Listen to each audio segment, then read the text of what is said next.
Hello students, good evening and to all. आप सभी का आज के इस सेशन में बहुत स्वागत है। हिंदी साहित्य के इस क्लास में हम लोग आज जो पहला टॉपिक है हिंदी साहित्य इतिहास लेखन, उस पर बातचीत कर रहे हैं और आज भी उस पर ही बातचीत करेंगे। मैं उम्मीद करता हूं कि आप सबको मेरी आवाज़ मिल रही होगी, ऑडियो वीडियो दोनों क्लियरली आप देख पा रहे होंगे। जरा मैसेज भी इनके दिखाई दे।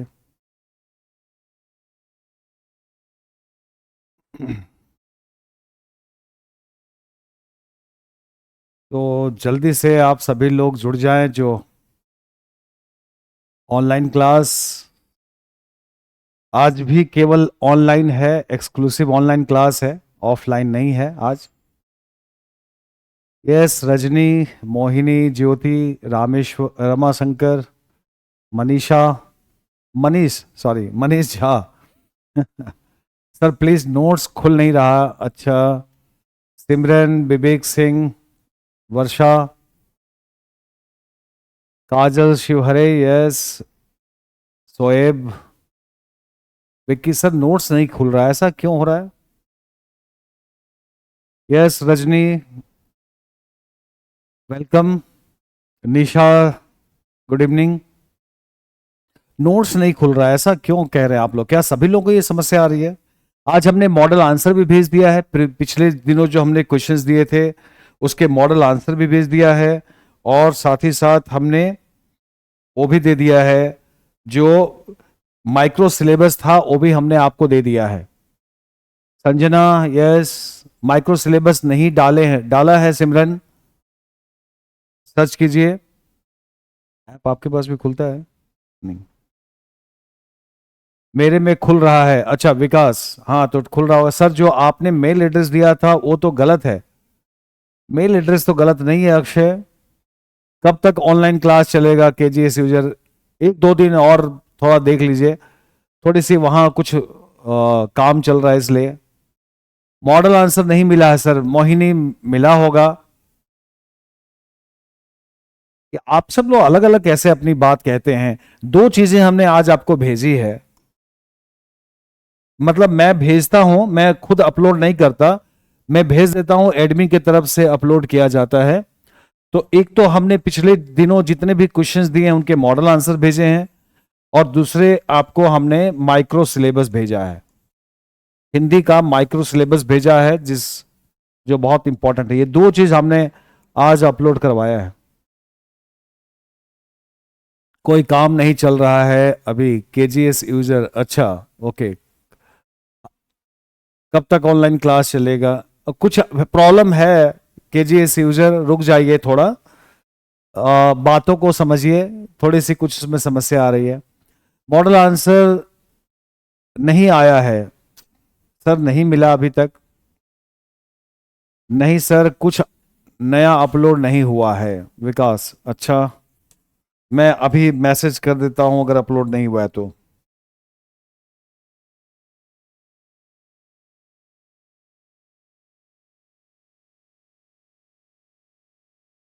मैं एडमिन को अभी एडमिन कर दे रहा हूं कि वो कर दें।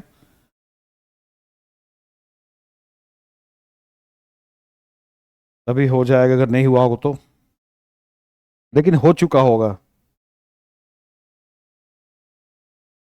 मैं एक बार कंफर्म हो लेता हूं।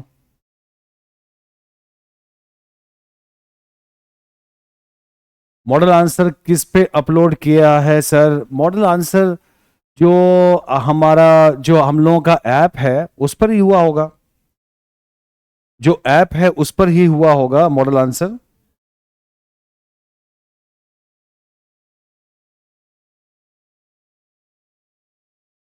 जो जो ऐप है उस पे ही हुआ होगा। एक मिनट जरा।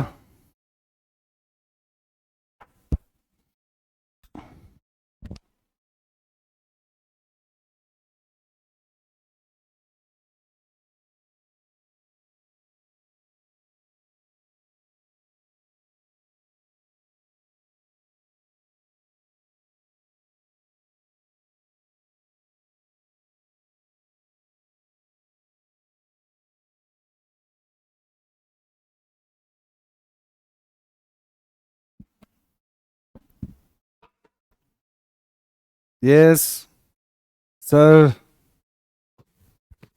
हाँ मैंने अभी मैसेज कर दिया है। लेट मी चेक, अभी रुक जाइए, अभी मालूम चल जाएगा। अभी तुरंत मैं आपको कंफर्म कर दूंगा, रुक जाइए।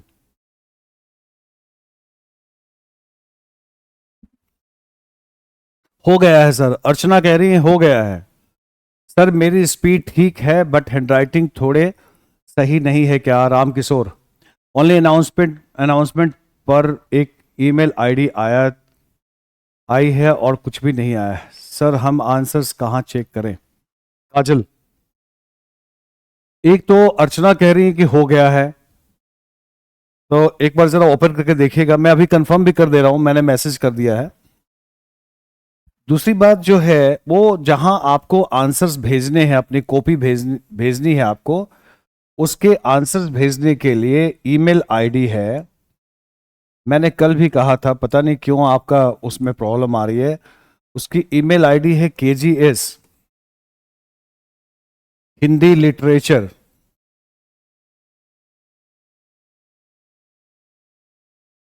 KGS Hindi literature @gmail.com। ये है एड्रेस, इस पर आपको भेजना है।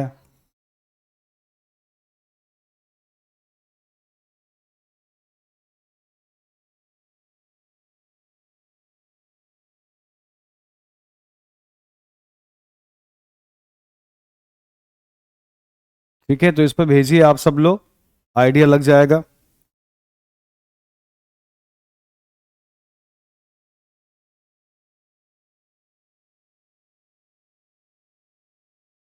सर ऑफलाइन क्यों नहीं ले रहे हैं? अजय कुमार वर्मा। अजय ऑफलाइन वहां थोड़ी सी क्लास की प्रॉब्लम आ गई है, एक दो दिन में, कल से शायद हो जाए, चिंता ना करिए अजय।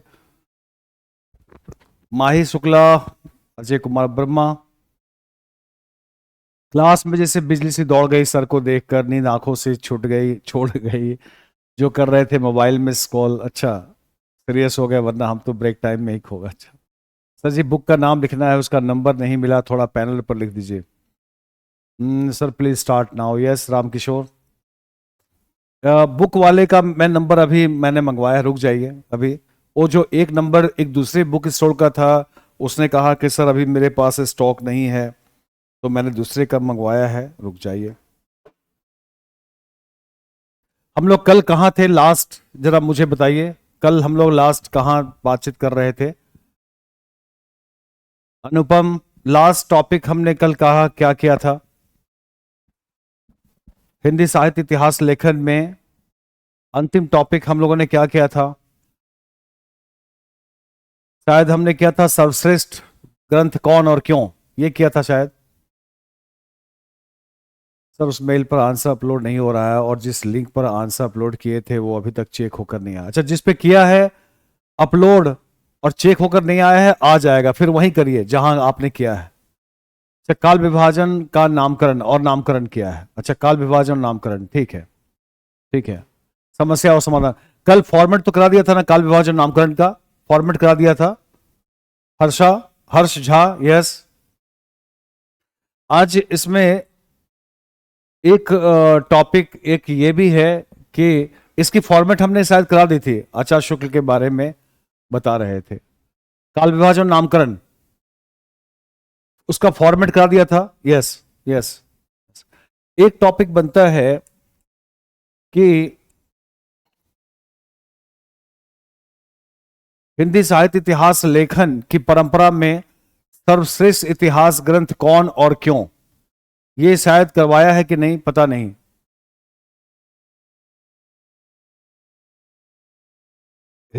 सर्वश्रेष्ठ ग्रंथ कौन और क्यों? सर टेलीग्राम पर सेंड किए हैं आंसर, ओ चेक, अच्छा ठीक है। यस, ये तो ये टॉपिक करा दिया है ना, सर्वश्रेष्ठ ग्रंथ कौन और क्यों, हो गया है सर, चलिए ठीक है। एक अब हम लोग लास्ट टॉपिक इसका बचता है, अब इस पर बात करते हैं। हिंदी साहित्य इतिहास, इसको भी जरा समझिए। हिंदी साहित्य इतिहास, प्रासंगिकता और महत्व।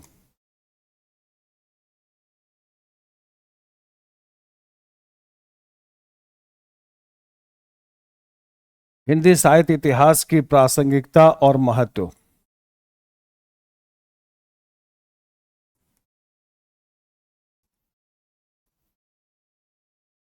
ये टॉपिक है, लास्ट टॉपिक है, पहले टॉपिक का ये लास्ट सब टॉपिक है। देखिए जरा इसको भी समझने की कोशिश करिए। ये वाला ये नहीं हुआ होगा, हिंदी साहित्य इतिहास की प्रासंगिकता नहीं हुआ है, ये अभी नहीं हुआ होगा पूनम, ये अभी नहीं हुआ है, ये लास्ट टॉपिक है। हाँ, काल विभाजन नामकरण हो गया है, यस।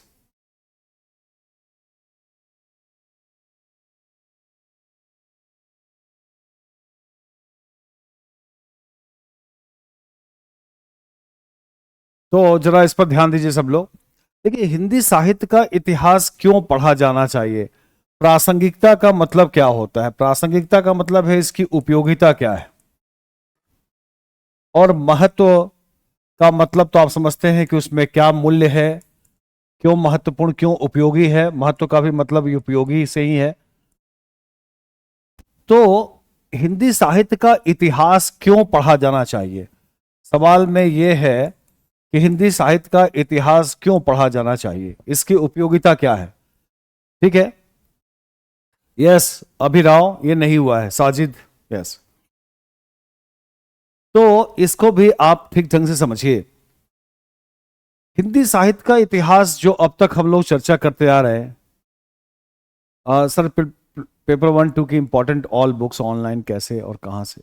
हाँ ये रुक जाइए शशि, रुक जाइए शशि, मैंने कहा है ना कि वो नाम अभी दे दूंगा मैं, फोन करके मंगवा सकते हैं आप।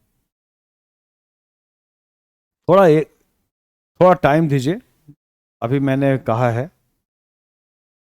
और अब सब लोग ध्यान से सुनिए, अब बीच में कोई कुछ ना बोले, वरना मेरा भी ध्यान आपके प्रश्न की तरफ चला, आपके तरफ चला जाता है। तो कोई समझ, जो डिस्कशन में कर रहा हूं इससे कोई बात समझ में ना आए उसी से रिलेटेड आप पूछिए, है ना। अभी और सारी बातों को थोड़ी देर के लिए इग्नोर कर दीजिए, और अभी जो टॉपिक मैं आपको पढ़ा रहा हूं उसको खूब अच्छे से समझें।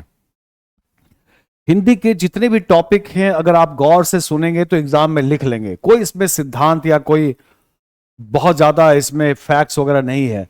खूब अच्छे से अगर कॉन्सेप्ट को समझ लिया तो आप उत्तर लिख सकते हैं। तो इस प्रश्न में क्या है, ये प्रश्न है, ये पूछा जाता है कि हिंदी साहित्य के इतिहास की प्रासंगिकता क्या है, क्यों पढ़ा जाना चाहिए। और फिर मैं रिपीट कर रहा हूं क्योंकि हर टॉपिक में हम लोगों को एक प्रासंगिकता का प्रश्न मिलेगा कि कबीर की प्रासंगिकता, सूर की प्रासंगिकता, प्रेमचंद के गोदान की प्रासंगिकता। तो प्रासंगिकता का मतलब होता है उपयोगिता, आज हमारे लिए क्यों ये उपयोगी है।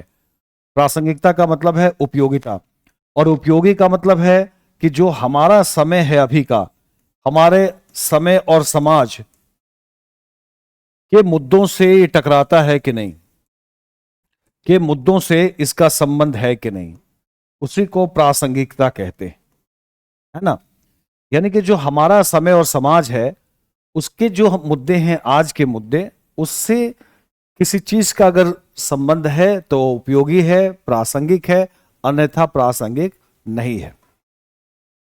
तो हमसे पूछा जा रहा है हिंदी साहित्य की प्रासंगिकता, हिंदी साहित्य इतिहास की प्रासंगिकता। तो पहली चीज ये कि हम इतिहास क्यों पढ़ते हैं। हम इतिहास पढ़ते हैं अपने अतीत को जानने के लिए। साहित्य का इतिहास भी हमारे अतीत का विवरण देता है कि अतीत में क्या लिखा गया, हिंदी साहित्य का उद्भव कैसे हुआ, विकास कैसे हुआ, उसकी उपलब्धियां क्या है, सीमाएं क्या हैं। जितना भी हम लोग पढ़ेंगे हिंदी साहित्य का इतिहास, अब तक चर्चा भी किया है, आदिकाल, भक्तिकाल, रीतिकाल सब पढ़ेंगे हम लोग, इन सब में हम इन चीजों को देखेंगे, है ना। यस काजल, ठीक कहा है आपने, मनुष्य को संवेदनशील बनाता है ना, एक आदर्श समाज की स्थापना करता है साहित्य का इतिहास, मूलभूत समस्याओं की पहचान करता है, समाज की विरासत है, ठीक है, और ये हमारा स्वस्थ मनोरंजन भी करता है। आपने सारी बातें सही लिखी है, हमने नोट्स भी दे रखा है, थोड़ा ध्यान से समझ लीजिए। तो साहित्य का इतिहास हमें हिंदी साहित्य की जो जातीय परंपरा है जो चली आ रही है, जिसमें अलग अलग कालखंडों में कैसे कैसे लोगों ने सोचा समझा विचारा, उनकी भावनाएं, उनके विचार, उनके आदर्श क्या थे, ये हमें पता चलता है। मसलन जब हम आदिकाल पढ़ते हैं तो हम देखते हैं कि उस समय के जीवन में एक ठहराव है, एक सामान्य बातें लिखी जा रही हैं। युद्ध का माहौल है आदिकाल में, तो युद्ध वीरता पर रचनाएं लिखी गई, भक्ति और श्रृंगार की रचनाएं लिखी गई। और उस काल में अमीर खुसरो और विद्यापति जैसे लोगों ने लोक जीवन पर भी लिखा है, और उससे पता चलता है कि उस समय का सामान्य आदमी का जीवन बड़ा दयनीय था, बहुत ही उनकी स्थिति खराब थी। जब हम भक्ति काल का साहित्य पढ़ते हैं तो भक्ति काल में हम देखते हैं कि कैसे अचानक देश के कोने कोने से भक्त संत आए और उन्होंने मानवीय संवेदना, समान जन के दुख दर्द, ईश्वरीय भक्ति पर अपनी बातें कही। और उनके साहित्य में लोक जीवन की चिंता है, आम आदमी की चिंता है। रीतिकाल पढ़ते हैं तो वहां देखते हैं श्रृंगारिकता कि सामंतवादी समाज कैसे भोग विलास वाला जीवन जी रहा है, दरबारी संस्कृति कैसी है। आधुनिक काल में हम लोग देखते हैं कि कैसे हम आधुनिकता की तरफ बढ़े, राष्ट्रवाद, तर्कवाद, ज्ञान, विचार विमर्श, है ना, स्त्री को महत्व, शिक्षा, सुधार, ये सब आधुनिक काल की विशेषताएं हैं। उसमें नियतिवाद और भाग्यवाद को छोड़ा गया, कर्मवाद को महत्व दिया गया। तो पूरा का पूरा हिंदी साहित्य का इतिहास पढ़ते हुए हम ऐसे जो हिंदी भाषी जनता की जो भावनाएं हैं उससे हम परिचित होते हैं। ठीक है ना। दूसरी बात कि साहित्य हमें संवेदनशील बनाता है। जब हम अलग अलग कालखंडों के साहित्य को पढ़ते हैं तो हमारी संवेदना जगती है। समाज को कैसे प्रगतिशील बनाया जाए, समाज में वो गलतियां ना दोहराई जाए, समाज में क्या बुराइयां हैं क्या अच्छाइयां हैं, ये भी हम जानते हैं। हम भाषा का संरक्षण भी करते हैं क्योंकि साहित्य के जरिए ही भाषा सुरक्षित रहती है। हिंदी का साहित्य हिंदी में लिखा गया, हिंदी भाषा वहां है, बोलचाल में भाषा टूट फूट जाती है, साहित्य में भाषा संरक्षित रहती है। फिर हम देखते हैं कि हमारी जो भारतीय संस्कृति है उसको कैसे साहित्य में व्यक्त किया गया अलग अलग कालखंडों में, इसका भी पता चलता है हमें। हम ये भी देखते हैं कि परंपराओं और आधुनिकता का कैसा मेल है हमारे साहित्य में। कुछ प्राचीन बातें भी हैं, कुछ आधुनिक बातें भी हैं। हमारे व्यक्तित्व के विकास करने में कैसे हिंदी साहित्य उपयोगी रहा है। यानी कुल मिलाजुला के अगर हम सरल शब्दों में कहें तो आदिकाल से लेकर आज तक हमारा जो हिंदी का साहित्य है वो हमारी संवेदनाओं का विकास है, वो हमारे जीवन की भावनाओं, विचारों, घटनाओं का एक सिलसिलेवार तरीके से उसमें आप पढ़ते हुए आपको ये चीजें मिलेंगी। और इससे पता लगता है कि हम कहां थे और धीरे धीरे कहां चले आए। मसलन आदिकालीन साहित्य में एक किताब मिलती है राजस्थान की, ढोला मारू रा दूहा। हम लोग वहां आदिकाल पढ़ेंगे तो बात करेंगे ढोला मारू रा दूहा। इसमें ढोला और मारू की प्रेम कथा है और दिखाया गया है कैसे वहां स्त्रियों के प्रति उपेक्षा का भाव है। और इसी तरीके से आप जब अमीर खुसरो को पढ़िएगा तो अमीर खुसरो की रचनाओं में जो गीत हैं उनके, उसमें भी आपको स्त्रियों की दशा मालूम चलेगी। अमीर खुसरो लिखते हैं मोहे मोहे अगले जन्म बिटिया ना कीजो। अब इससे पता चलता है कि बिटिया होना, लड़की होना, स्त्री होना कितना दुखदाई है कि वो अपने गीत में लिखते हैं कि अगले जन्म मोहे बिटिया ना कीजो। इसी तरह उनके गीतों में प्रेम है, भावना है, तमाम तरह की चीजें दिखाई देती। तो हम फिर इसी तरीके से भक्ति काल में भी दुख दर्द दिखाई देता है, संवेदना दिखाई देती है। रीति काल में स्त्री को एक भोग के और वस्तु के रूप में देखा गया। आधुनिक काल में स्त्रियों के प्रति सम्मान का भाव, धीरे धीरे शुरू में आदर्शवाद और फिर धीरे धीरे सम्मान का भाव। तो चाहे आप प्रेम को ले लीजिए, चाहे दुख दर्द को ले लीजिए, चाहे भक्ति को ले लीजिए, आदि काल से लेकर अब तक कैसे कैसे हमारी संवेदनाएं बदलती गई, हमें हिंदी साहित्य के इतिहास में ये सब देखने को मिलता है।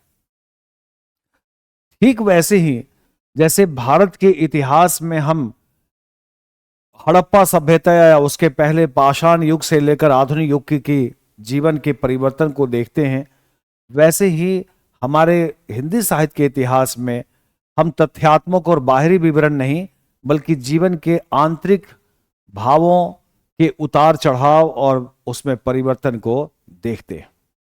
तो इसलिए हिंदी साहित्य के इतिहास को पढ़ना जरूरी है। अगर हिंदी साहित्य का ये इतिहास नहीं हम पढ़ते तो हमें पता ही नहीं चलता कि आदि काल कैसे आया, भक्ति काल क्या है, रीति काल क्या है, कैसे काल विभाजन हुआ, नामकरण हुआ, किन किन लोगों ने लिखा, ये सब हमें इतिहास से पता चलता है।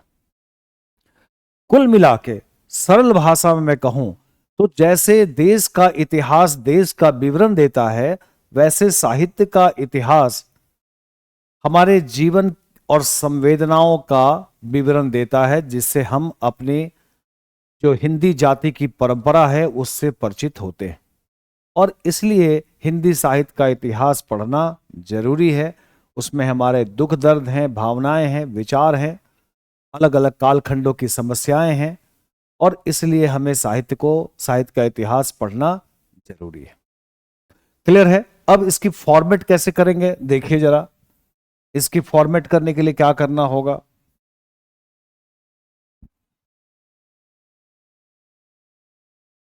सबसे पहले हम भूमिका बन देंगे इसमें 2-3 लाइन की, और भूमिका में बताएंगे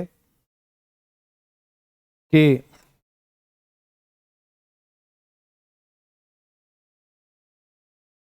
किसी किसी साहित्य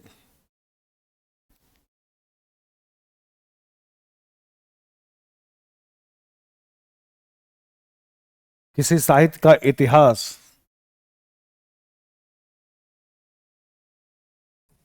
किसी साहित्य का इतिहास वस्तुतः किसी साहित्य का इतिहास वस्तुतः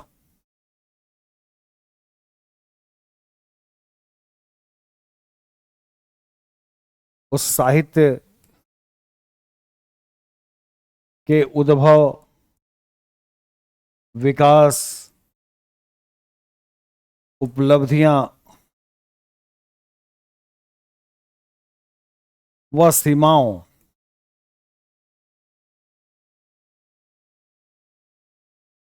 किसी साहित्य का इतिहास वस्तुतः उस साहित्य के उद्भव, विकास, उपलब्धियां और सीमाओं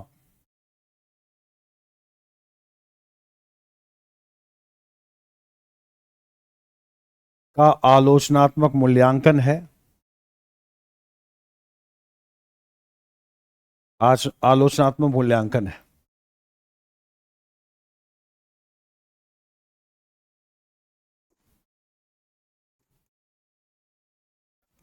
साहित्य इतिहास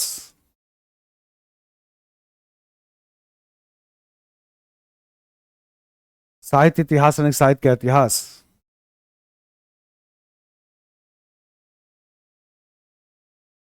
हमें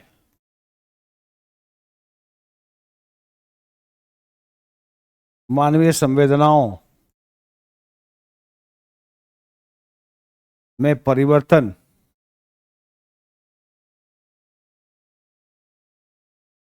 साहित्य इतिहास हमें मानवीय संवेदनाओं में परिवर्तन और निरंतरता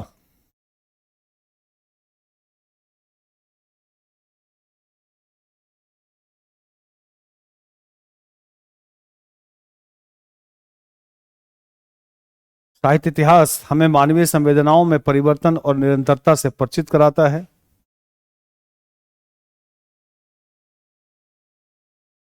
परिचित कराता है और इसलिए और इसलिए वह और इसलिए उसकी भूमिका महत्वपूर्ण है।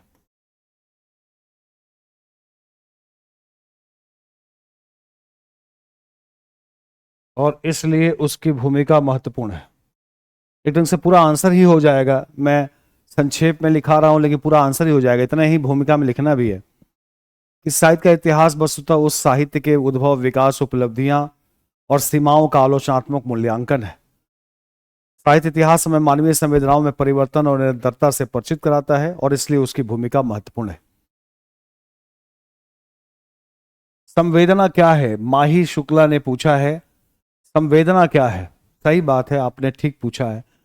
चलिए मैं बता दूं संवेदना क्या है। साहित्य का आधार संवेदना है। साहित्य संवेदना को दर्ज करता है।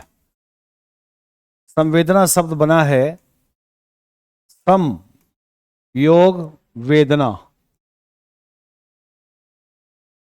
सम का मतलब है समान,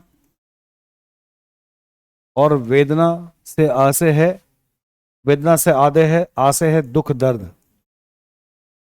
यानी कि जब हम दूसरे के दुख दर्द को समान रूप से महसूस करें, उसको कहते हैं संवेदना, सेंसिटिवनेस। संवेदना, मनुष्य के अंदर संवेदना है। आजकल तो ऐसे आर्टिफिशियल इंटेलिजेंस के अंदर भी संवेदना आ गई है, एआई में भी संवेदना डाला गया है, लेकिन चाहे एआई में जितनी भी संवेदना डाल दी जाए, मानवीय संवेदना जैसी नहीं हो सकती। हम जब दूसरे के दुख को देखते हैं तो हमारे अंदर दुख होता है, सुख को देखते हैं तो हमारे अंदर भी सुख का भाव या जो भी भाव आए, प्रेम, दया, करुणा, ममता, मेल जोल, इस रिश्ते, संबंध, ये सब हमारे मानवीय भावनाओं को प्रभावित करते हैं। ये जो हम एक दूसरे को, दूसरे के साथ रहते हुए दूसरे की भावनाओं को समझते हैं और उसके अनुसार प्रतिक्रिया करते हैं, इसी को संवेदना कहते हैं, समान वेदना। ठीक है ना। और साहित्य में संवेदनाएं ही होती है। साहित्य में क्या आप पढ़ते हैं, किसी के दुख दर्द को, किसी के प्रेम की बात, किसी के मिलने की बात, किसी के बिछड़ने की बात, ये सब संवेदना है। ठीक है ना। और मनुष्य और मशीन में ही अंतर है कि मशीन मनुष्य से बहुत बेहतर काम कर सकता है, लेकिन मशीन में संवेदना नहीं है। और मनुष्य चाहे जितना भी बेकार हो, मनुष्य के अंदर संवेदना है।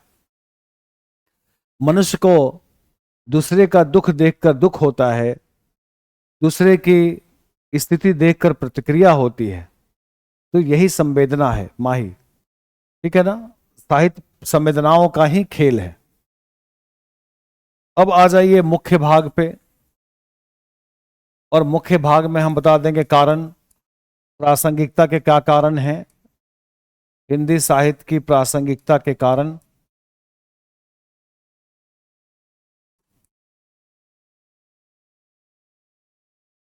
कारण है कि साहित्य का इतिहास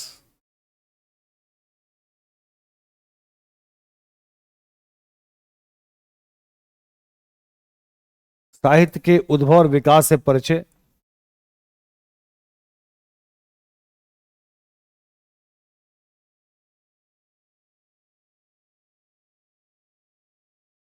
साहित्य के उद्भव और विकास से परिचय कराता है।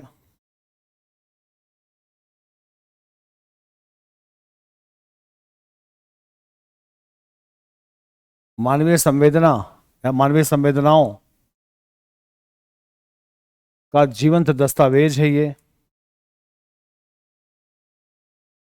पूरे साहित्य में मानव संवेदना ही है, अलग अलग कालखंडों की। नंबर 3, साहित्य का इतिहास हमारे समाज को प्रगतिशील बनाता है,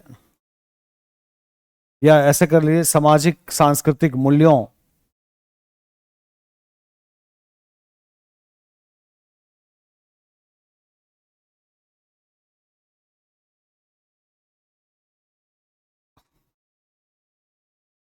सामाजिक सांस्कृतिक मूल्यों और आदर्शों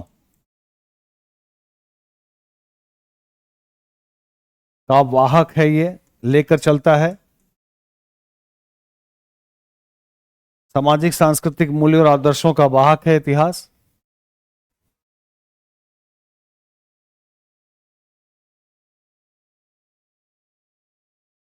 नंबर 4,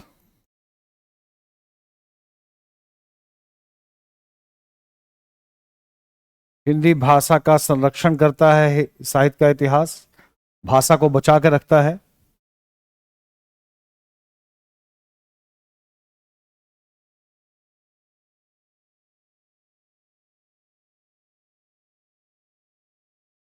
समाज को प्रगतिशील बनाता है, समाज की प्रगतिशीलता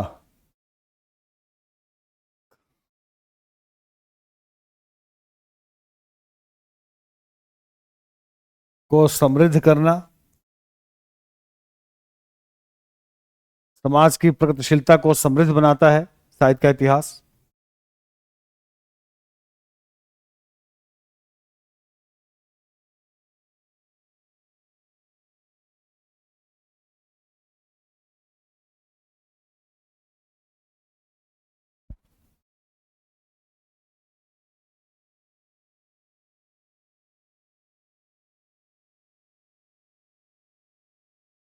विभिन्न कालखंडों की प्रवृत्तियों, वैसे तो उद्भव विकास लिख दिया, उसी में आ जाएगा ये पहले वाले में, लेकिन फिर भी विभिन्न कालखंडों की प्रवृत्तियों और विशेषताओं का विश्लेषण,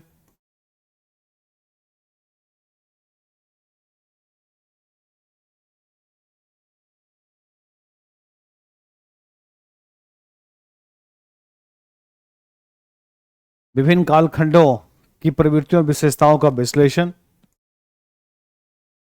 व्यक्तित्व का विकास करता है साहित्य का इतिहास। हम इसे सीख लेते हैं, हमें शिक्षा मिलती है क्या करना चाहिए, क्या जीवन में नहीं करना चाहिए। पद्मावत पढ़ते हुए हमें शिक्षा मिलती है कि प्रेम को हम तलवार के बल पे हासिल नहीं कर सकते। अलाउद्दीन खिलजी भी पद्मावत को पसंद करता है और राजा रत्नसेन भी, दोनों एड़ी चोटी का दम लगाते हैं पद्मावत को हासिल करने के लिए। लेकिन अंततः पद्मावत किसे मिलती है? पद्मावत मिलती है अलाउद्दीन खिलजी, राजा रत्नसेन को। अलाउद्दीन खिलजी तलवार के बल पे हासिल करना चाहता है, उस शक्ति से प्रेम को हासिल करना चाहता है, जबकि राजा रत्नसेन अपना सब कुछ गंवाकर फकीर बन जाते हैं और दर दर भटकते हैं, उसके लिए प्रेम के लिए परित्याग करते हैं तो उनको प्रेम मिलता है। तो ये शिक्षा मिलती है कि प्रेम जो है वो हम समर्पण, त्याग, है ना, और उसके प्रति एक एक अच्छी भावना रखकर ही हम उसे प्राप्त कर सकते हैं, है ना। तो सर क्या लिखा है? खानदान किसका लिखा है? रुद्र क्या लिखा है जैसे कबीर के द्वारा। तो हमें फिर कबीर को पढ़ते हैं, अगर मान लीजिए कबीर का, तो कबीर को पढ़ते हैं तो हमें मालूम चलता है कि उस जमाने में कितने बाह्य आडंबर, दिखावा, झूठ, फरेब, धर्म के धोखे प्रचलित है जिसके ऊपर कबीर ने हमला बोला है। और जो निचली जातियों के लोग हैं समाज में, उनकी स्थिति कितनी दयनीय थी, जात पात, ऊंच नीच, छुआछूत कैसे व्याप्त था। कबीर कहते हैं कि जो तू बाभन बाभनी जाया तो आन बाट क्यों नहीं आया, जो तू तुरक तुरकनी जाया तो पहले ही खतना क्यों न कराया। और फिर कबीर सवाल करते हैं कि एक बिंदु ते विष रचो है, को बाभन को सुधरा। तो हम ये सब सुनते हैं। या कबीर कहते हैं कि हरि को जाति पात पूछे नहीं कोई, हरि को भजे सो हरि का होई। तो हमें पता चलता है कि कबीर आम आदमी को सिखा रहे थे, शिक्षा दे रहे थे। जो समाज अभी भ्रमित है और रूढ़िवादी विचारों में लिप्त है, उसको वो जगा रहे हैं, उसको वो जागरूक बना रहे हैं। यस मोहिनी। तो अलग अलग कालखंड हम लोग पढ़ते हैं। हम लोग सूर को पढ़ते हैं, सूरदास की जो राधा और गोपियां हैं वो कृष्ण के विरह में हैं। आप एक बार आपको कहेंगे कि ये विरह क्या नाटक है, लेकिन सूर ने ये बताया कि असल में प्रेम की कसौटी विरह ही है। विरह प्रेम की कसौटी है। विरह में जीना, तड़पना प्रेम की पहचान है। इसीलिए गोपियां और राधा कृष्ण के प्रति जो विरह का भाव व्यक्त करती हैं वो उनके वास्तविक प्रेम की पहचान है। उन्होंने विरह को ही अब अपना प्रेम मान लिया है। वो जानती हैं कि कृष्ण वापस नहीं आएंगे, लेकिन कृष्ण के प्रति उनका जो समर्पण है वो ऐसा है कि वो जीवन भर विरह में व्यक्त होता है।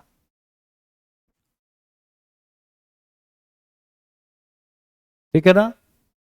तो ये चीजें आप उसमें अलग अलग कालखंडों में अलग अलग तरीके से आप इसमें पढ़ते हैं। ठीक है ना? तो व्यक्तित्व का विकास है, इसमें व्यक्तित्व का विकास भी होता है। अब दे दीजिएगा निष्कर्ष, नंबर 3 निष्कर्ष।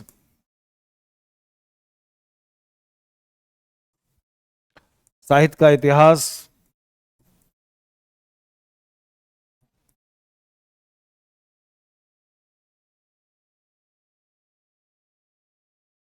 समूचे हिंदी जातीय परंपरा, समूचे हिंदी जातीय परंपरा,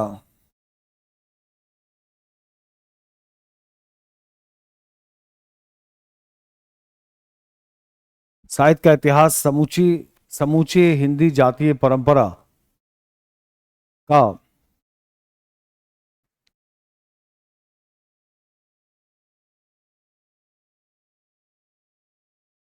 या कि एक धरोहर है, एक धरोहर या विरासत है, जो भी कहिए, विरासत है, धरोहर या विरासत है।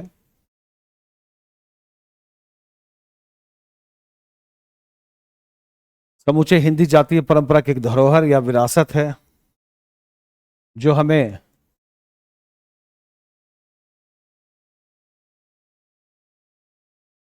उसके विकास और परिवर्तन से परिचित कराती है।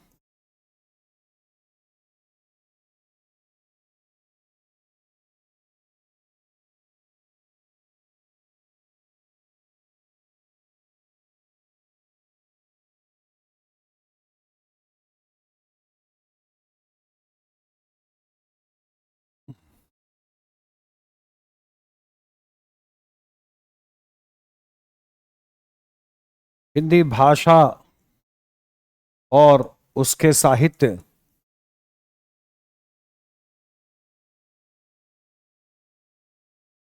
उसके साहित्य को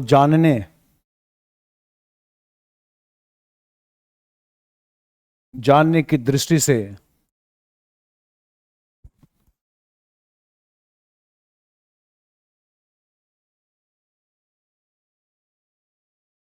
साहित्य इतिहास की उपयोगिता, साहित्य इतिहास की उपयोगिता और महत्व हमेशा बना रहेगा।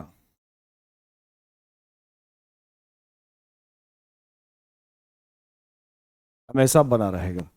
हिंदी भाषा और उसके साहित्य को जानने की दृष्टि से हिंदी साहित्य इतिहास की उपयोगिता और महत्व हमेशा बना रहेगा। बस इतना ही। सर आज बता दो कि अरे अमित गंगवार ये सब क्या आप इधर उधर की बात करते हैं? क्लास में इधर उधर की बात नहीं करेंगे, वरना फिर मैं आपको ब्लॉक करवा दूंगा। अमित, ये हिंदी क्लास है, ये इसमें इधर उधर की बात ना करें, वरना फिर मजबूरन मुझे आपको ब्लॉक करवाना पड़ जाएगा। सर इतना कम आंसर देने पे ये कम लग रहा है आपको करिश्मा? ये इतना क्या, ऐसे थोड़ा ही तो फॉर्मेट करा रहा हूं, थोड़ा थोड़ा लिखेंगे भी ना उसमें, थोड़ा थोड़ा लिखेंगे। नोट्स पढ़िएगा, नोट्स में दे रखा है, नोट्स में हमने लगभग 400-500 शब्दों में दे रखा है।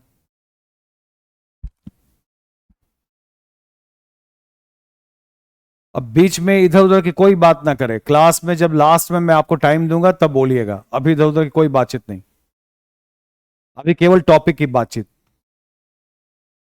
तो ये इस दृष्टिकोण से ये अपना जो पहला टॉपिक है उसके सारे सब टाइटल, सब टॉपिक सब फिनिश हो गए, है ना? मैंने माइक्रो सिलेबस भेजा है, आप देख लीजिएगा, ये सारे खत्म हो गए, हमने सारे टॉपिक करा दिए।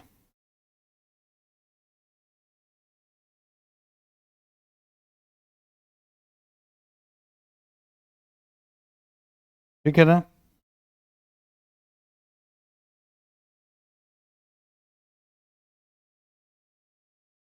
इसमें हमने सारे टॉपिक करा दिए।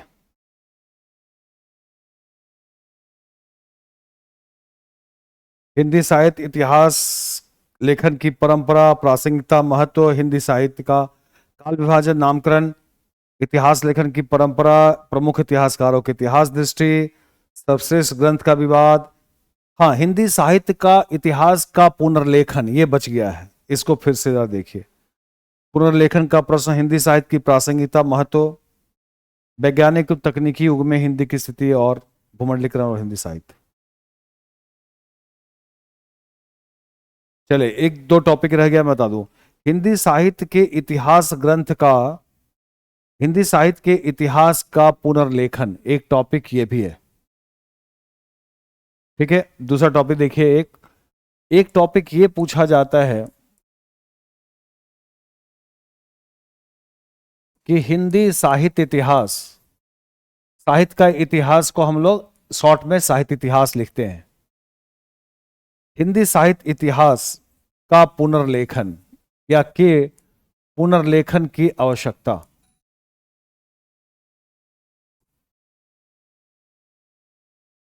पुनर्लेखन की आवश्यकता,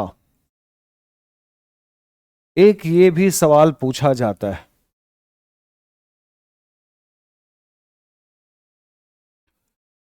इसका मतलब क्या है और क्या लिखना है, ध्यान से सुनिए। क्या हिंदी साहित्य का इतिहास फिर से लिखा जाना चाहिए? विकास पाल लिख रहे हैं कि सर मॉडल आंसर अपलोड हुआ है। अच्छा ठीक है, वेरी गुड। देखिएगा माइक्रो सिलेबस भी अपलोड हो जाएगा।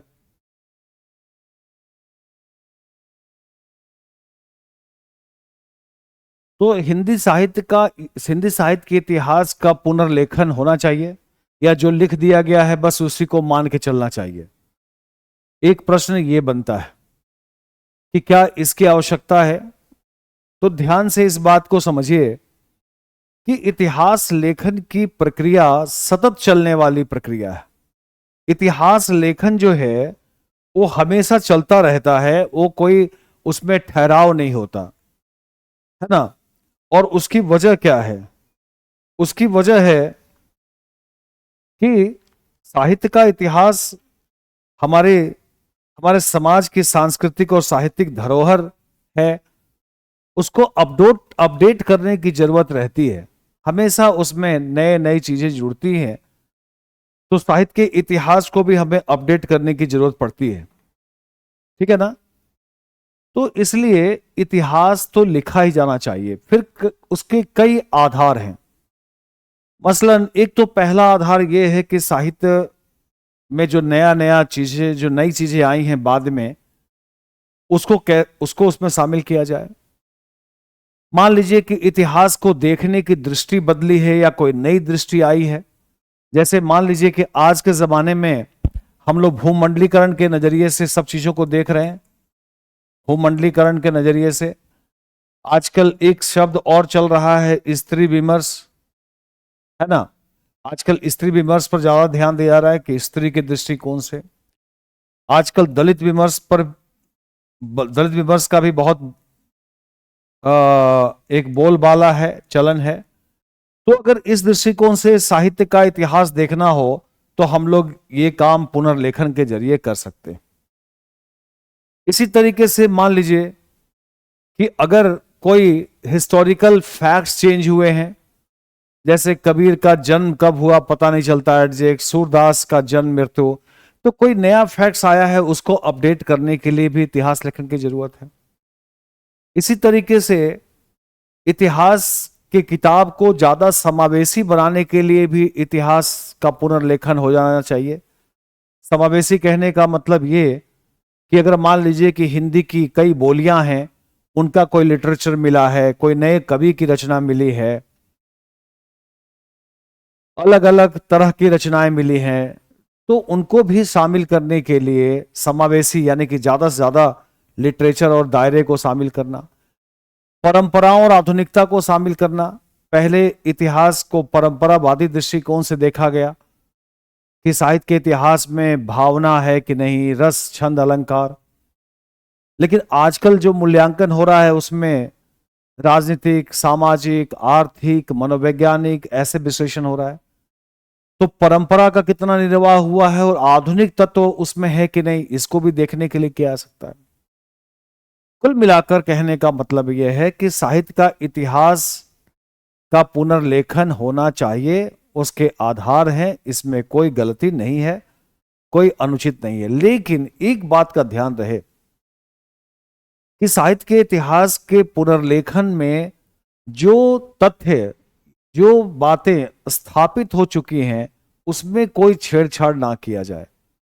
अगर स्थापित मान्यताओं में बदलाव किया जाएगा या जबरदस्ती बदला जाएगा तो फिर इतिहास पढ़ने वालों के में एक इतिहास में एक विसंगति पैदा हो जाएगी, कॉन्ट्राडिक्शंस हो जाएगा और पूरी की पूरी पीढ़ी जो है वो इतिहास को लेकर एक गड़बड़ समझ उसकी बन जाएगी।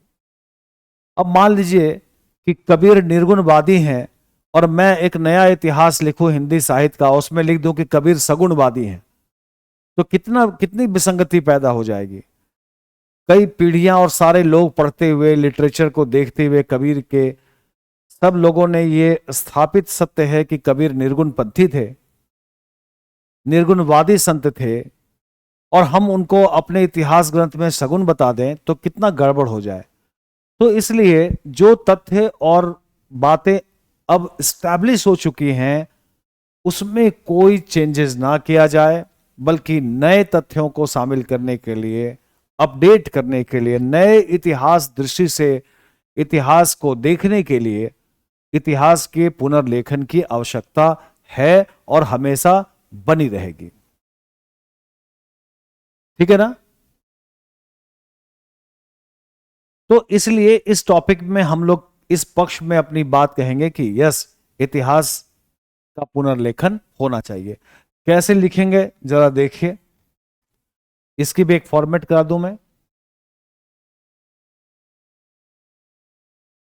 पहले हम देंगे एक छोटी सी भूमिका,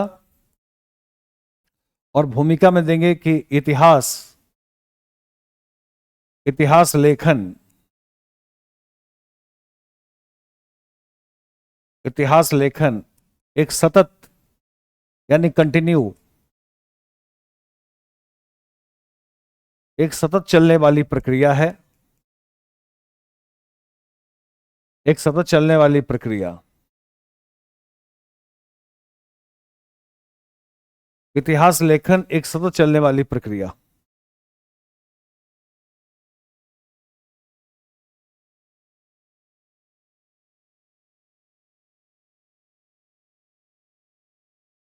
ठीक है ना?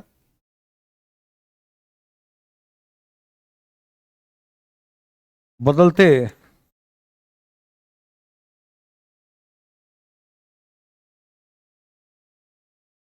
सामाजिक सांस्कृतिक परिप्रेक्ष्य में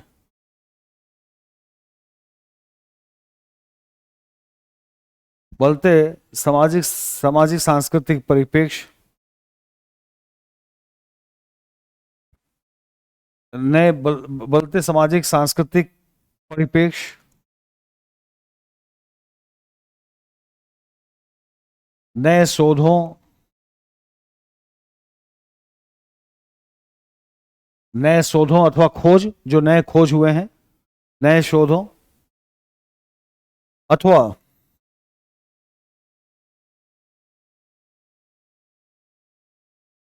विमर्शों को ध्यान में रखते हुए,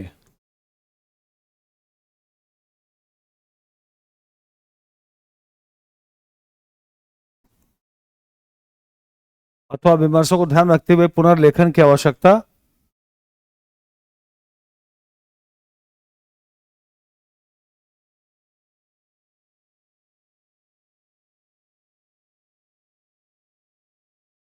पुनर्लेखन की आवश्यकता बनी रहती है, यानी पुनर्लेखन की आवश्यकता है। ये हम दे देंगे संक्षेप रूप से, उसमें भूमिका में दे देंगे। इतिहास लेखन एक सतत चलने वाली प्रक्रिया, बदलते सामाजिक सांस्कृतिक परिप्रेक्ष्य, नए शोधों अथवा विमर्शों को ध्यान में रखते हुए पुनर्लेखन की आवश्यकता। सर मॉडल आंसर नहीं अपलोड हुआ है, विकास कुमार शैनी। थोड़ा सा देख लीजिएगा, शाम तक हो जाएगा, अगर नहीं हुआ होगा तो। हमने अपने तरफ से भेज दिया है।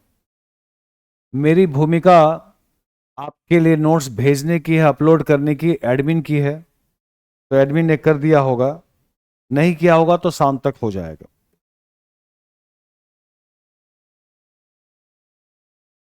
ठीक है ना?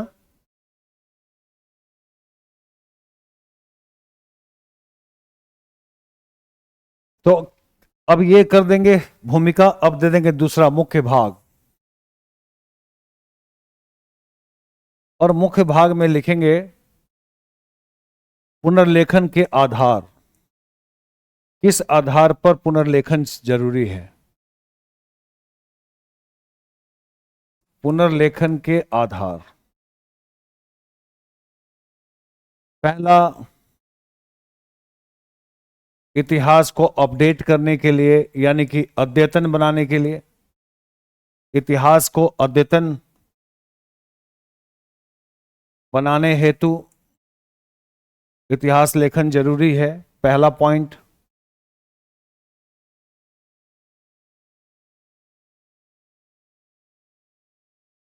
ठीक है ना? दूसरा, दूसरा,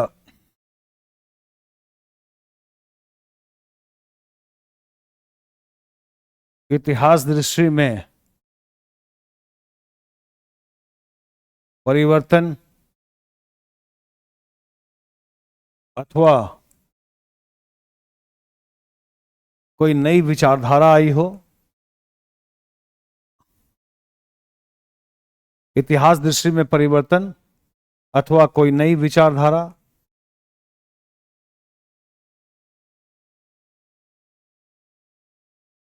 अथवा कोई नई विचारधारा हो, उसके लिए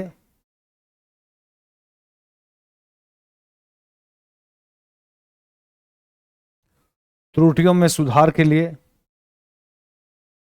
या नए नए खोजों, नए नए खोजों और तथ्यों, नए खोजों के आधार पर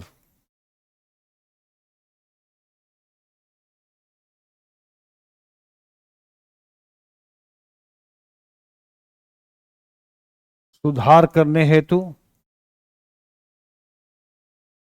एक कारण यह भी है कि समावेशी बनाने हेतु, इतिहास को समावेशी बनाने हेतु, है ना?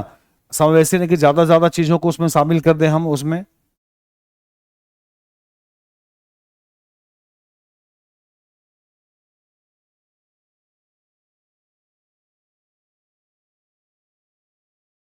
इतिहास को समावेशी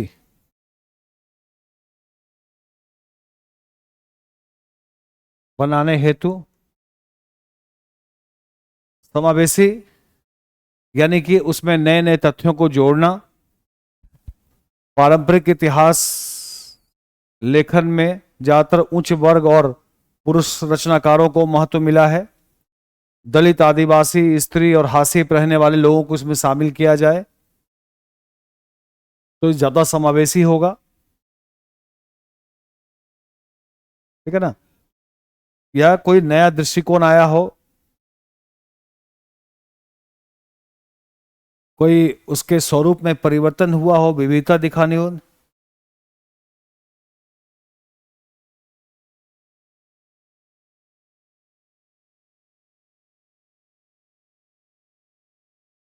ठीक है ना? तो ये लिख लिया, अब लिख देंगे हम लोग निष्कर्ष।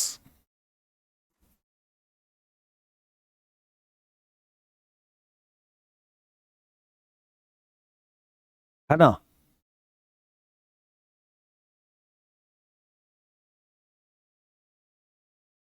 इतिहास को,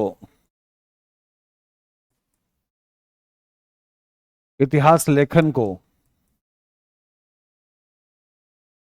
या इतिहास लेखन की प्रक्रिया को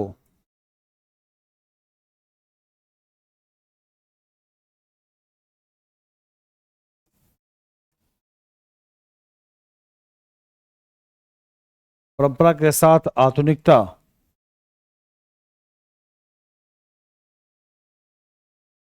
इतिहास लेखन की प्रक्रिया को परंपरा के साथ आधुनिकता से जोड़ने के लिए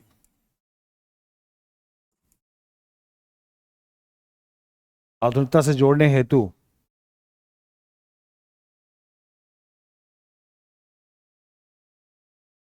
पुनर्लेखन की आवश्यकता पुनर्लेखन की आवश्यकता उचित पुनर्लेखन की आवश्यकता उचित है, किंतु ये भी दे देंगे किंतु इस प्रक्रिया में किंतु इस प्रक्रिया में स्थापित तथ्य और विचार या तथ्यों और विचारों किंतु इस प्रक्रिया में स्थापित तथ्यों और विचारों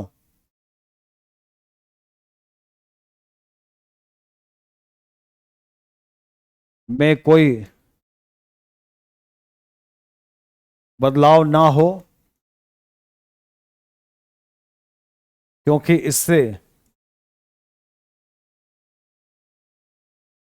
इससे ऐतिहासिक दृष्टि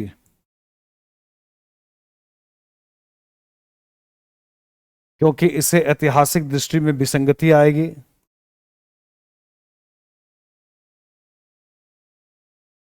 ऐतिहासिक दृष्टिकोण में या ऐतिहासिक दृष्टि में विसंगति पैदा होगी। तो किंतु इस प्रक्रिया में स्थापित तथ्यों और विचारों में कोई बदलाव ना हो, क्योंकि इससे ऐतिहासिक दृष्टि में विसंगति पैदा होगी। बाकी इतिहास लिखना जायज है, इतिहास लिखा जाना चाहिए। ठीक है,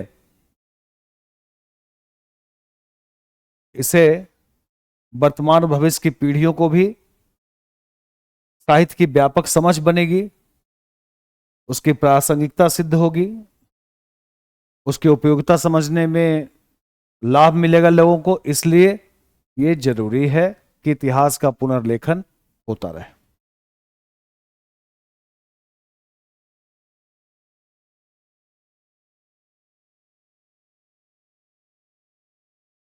ठीक है,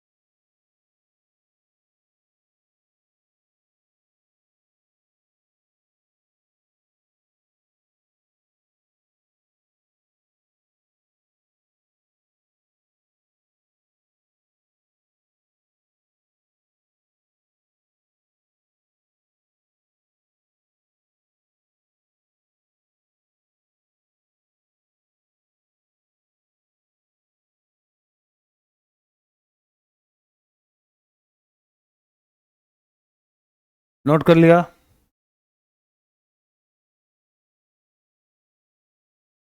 अद्यतन अपडेट करना, यस, अद्यतन का मतलब अपडेट करना। लिख लिया सब लोगों ने।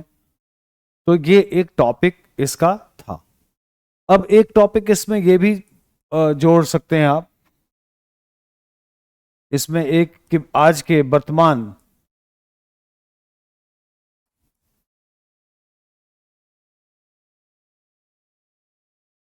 वर्तमान युग में साहित्य की प्रासंगिकता, वर्तमान युग में साहित्य की प्रासंगिकता,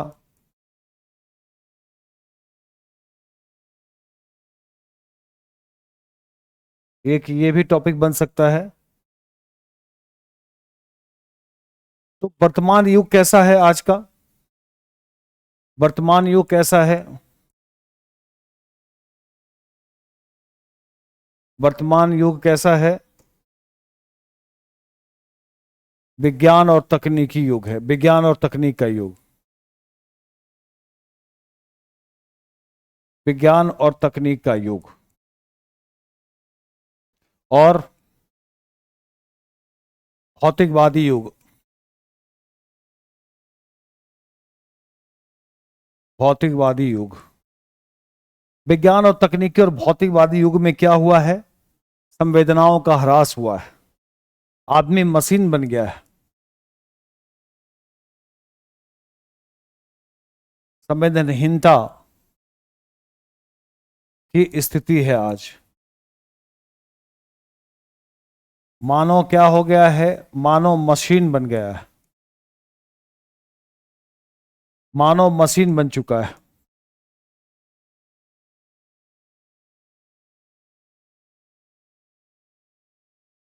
मानव मशीन बन चुका है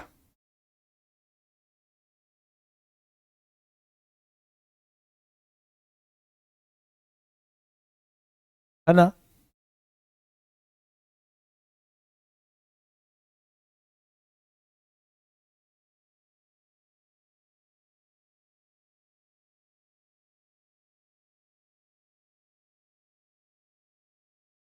तो आज संवेदनहीनता की स्थिति है, मानव मशीन बन चुका है, मनुष्य के अस्तित्व पर संकट की स्थिति है।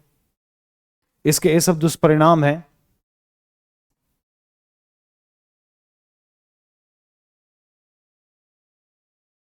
अस्तित्व का संकट,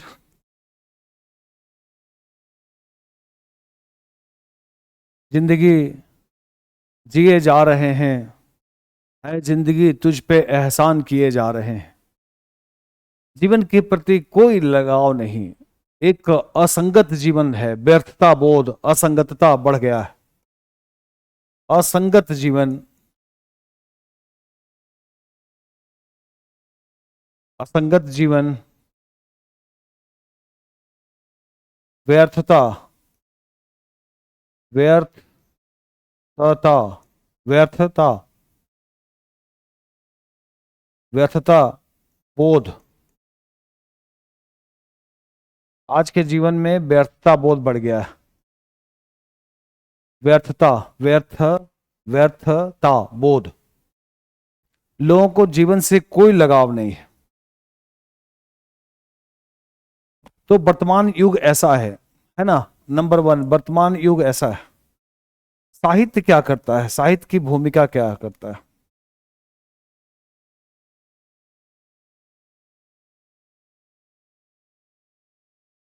साहित्य की भूमिका, साहित्य की भूमिका यह है कि साहित्य हमें संवेदनशील बनाता है। साहित्य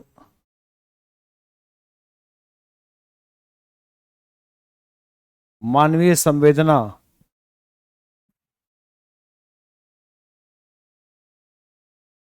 का संरक्षक है।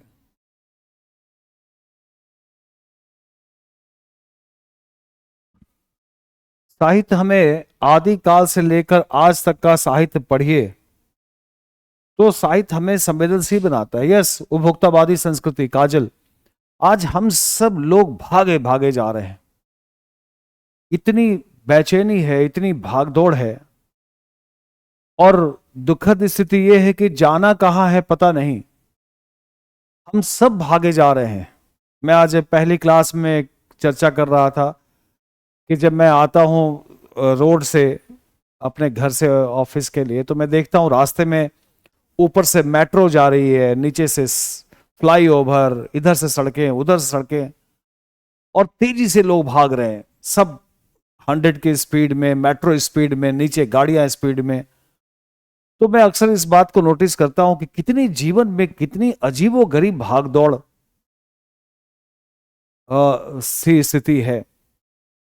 लेकिन जाना कहां है, पाना क्या है, मंजिल क्या है, उद्देश्य क्या है, अगर ये हमसे कोई पूछे तो शायद इसका जवाब हम ना दे पाए।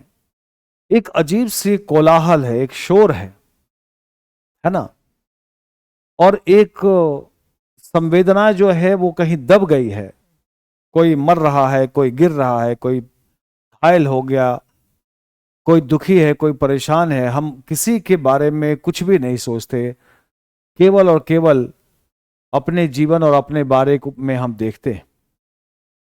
इतना व्यक्तिवाद है, मैं और मेरी तन्हाई वाली स्थिति है कि हम केवल अपने तक आत्म केंद्रित होकर रह गए और दिन भर उपभोक्तावादी युग में उपभोग करने के लिए, बेहतर जीवन जीने के लिए धन, अधिक धन और धन की आवश्यकता है, तो हम दिन भर धन और उसके लिए तमाम जो कवायदे हैं वो करते हैं। इन सब प्रक्रियाओं में क्या होता है, संवेदनाएं हमारी खत्म हो जाती। आज मनुष्य मशीन की तरह संवेदनहीन बन गया है। आज व्यर्थता बोध है, असंगतता है, कुंठा है, निराशा है, हताशा है, अपने आप से आदमी कट चुका है, सेल्फ एलिनेशन की स्थिति है। जीवन में विरोधाभास है, हम कहते कुछ और हैं, करते कुछ और हैं, विसंगतियों के शिकार हैं। जीवन में हमारे कोई ट्यूनिंग नहीं है, कोई उसमें मैचिंग नहीं है। तो लिटरेचर क्या करता है? लिटरेचर, साहित्य हमें संवेदनशील बनाता है। अगर हमारे अंदर संवेदना नहीं है तो ना तो हम एक अच्छे व्यक्ति बन सकते हैं, ना एक अच्छे प्रशासक बन सकते हैं, ना ही मानवीय संबंधों का निर्वहन कर सकते हैं। साहित्य हमें संवेदनशील बनाता है, साहित्य हमारे अंदर संवेदनाओं को जगाता है और उसके कारण हम दूसरे के दुख दर्द को समझ पाते हैं। तो ये उसकी सबसे बड़ी और महत्वपूर्ण भूमिका है। और जितने भी साहित्य को पढ़िए, कबीर से लेकर आज तक, आदिकाल से लेकर आज तक, उन सब से हमारे अंदर संवेदनाएं जगती हैं। जीवन का उद्देश्य क्या है? जीवन का उद्देश्य है आनंद की प्राप्ति। जयशंकर प्रसाद जी की रचना पढ़िए, कामायनी, उसका पूरा उद्देश्य ही आनंद की प्राप्ति है। आप पूरे भक्ति काल को पढ़िए, जीवन को आगे ले जाना, महत्वपूर्ण बनाना। बड़े भाग मानुष तन पावा, गोस्वामी जी कहते हैं। चंडीदास कहते हैं कि साबरे ऊपर मानुष सत्य, तार ऊपर नाई, सबसे ऊपर मनुष्य सत्य। सभी भक्त कवियों ने, जायसी ने लिखा है कि मानुष प्रेम भयहूं बैकुंठी, नाही तो काह छार भर मुट्ठी। मनुष्य प्रेम ही बैकुंठ है, वरना जीवन एक मुट्ठी राख के समान है। तो कहने का मतलब यह है कि साहित्य पढ़ते हुए हम संवेदनशील बनते हैं, एक दूसरे की भावनाओं को, दुख दर्द को हम जानते हैं, समझते हैं, और साहित्य हमें जीवन के प्रति एक प्रतिबद्ध बनाता है, संवेदनशील बनाता है, उच्च विचारों को हमारे अंदर रखता है। इसलिए कहा जाता है कि हर घर में साहित्य होना चाहिए। साहित्य के बिना घर शमशान के समान है। जिस घर में साहित्य नहीं है उस घर में वो घर शमशान के समान है। क्योंकि जहां साहित्य नहीं है वहां नैतिकता नहीं है, वहां विचार नहीं है, वहां संवेदना नहीं है, और फिर बस जानवरों की तरह हम जीवन जिए जा रहे हैं। तो इसलिए साहित्य की स्थिति या साहित्य की भूमिका है। आज वैज्ञानिक और तकनीकी युग भले ही है, लेकिन आज के इस युग में भी ये जरूरी है कि हम अपने मानवीय चिंताओं को, मानवीय सरोकार को, मानवीय दुख दर्द को बचा के रखें। वैज्ञानिक तकनीकी का लाभ तब तक हम नहीं ले पाएंगे जब तक हम मानवीय नहीं होंगे। आज देखिए, दुनिया में न्यूक्लियर बॉम्ब बन गए हैं। विज्ञान ने न्यूक्लियर बॉम्ब बना दिया है। विज्ञान ने आज क्लोन के जरिए मानव बना दिया है। लेकिन उसका दुरुपयोग कितना बड़ा एक इस हमारे जीवन को विघटित कर देने में, हमारे जीवन को विखंडित कर देने में, उसके लिए 1 मिनट का समय लगेगा। एक न्यूक्लियर बम गिरा जापान में, सेकेंड वर्ल्ड वॉर में पूरा जापान उसे उबर नहीं पाया। हिरोशिमा और नागासाकी में बॉम्ब गिराया गया, आप सब जानते हैं। तो विज्ञान व्यर्थ है यदि वो जीवन के लिए उपयोगी नहीं है। हम लोग दिनकर जी की रचना पढ़ते हैं कुरुक्षेत्र, उसमें भी उन्होंने विज्ञान को उलाहना दी है दिनकर जी ने, और विज्ञान को कहा है कि ये विज्ञान व्यर्थ है अगर उसमें मानवीय संवेदना नहीं है। तो आज मनुष्य के लिए एक बड़ी समस्या पैदा हुई है संवेदनहीनता की। साहित्य हमारे अंदर नैतिक मूल्यों का संचार करता है।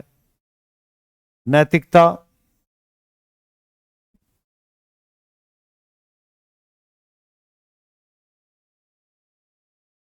और जीवन मूल्यों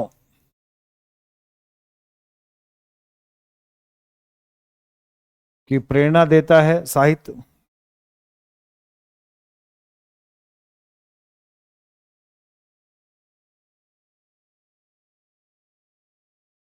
साहित्य हमें विवेकशील बनाता है। अच्छे बुरे का फर्क, विवेकशील का मतलब अच्छे बुरे का, विवेकशील यानी कि उचित अनुचित।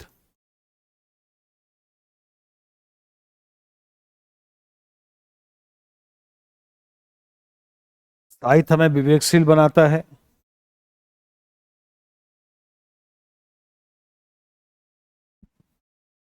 साहित्य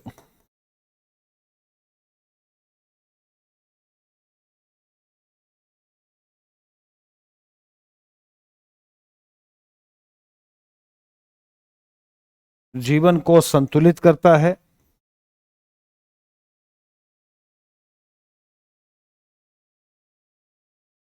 साहित्य जीवन को संतुलित करता है।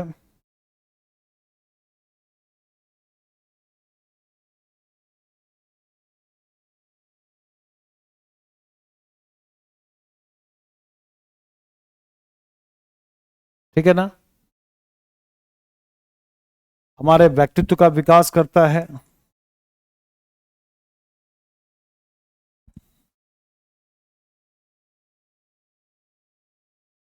साहित्य व्यक्तित्व का विकास करता है। तो इसलिए वर्तमान युग में साहित्य की प्रासंगिकता और बढ़ गई है। निष्कर्ष में हम लिख देंगे, चाहे अलग पेज में मैं लिख दे रहा हूं। नंबर 3, निष्कर्ष।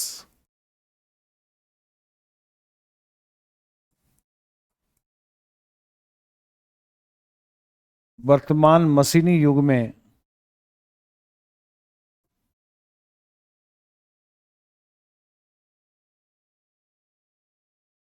साहित्य और कला, साहित्य संस्कृति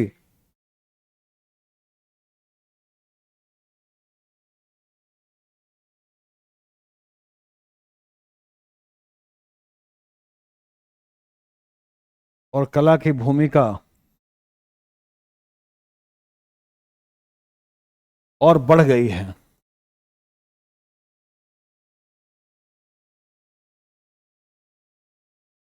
भौतिक विकास के साथ साथ, भौतिक विकास के साथ साथ या भौतिक विकास के साथ मानसिक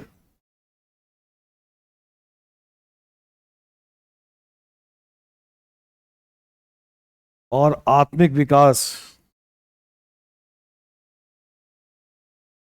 भी उतना ही आवश्यक।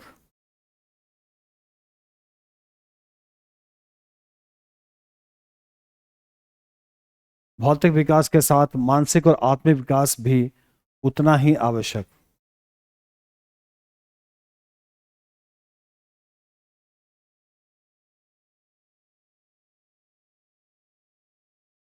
साहित्य के बिना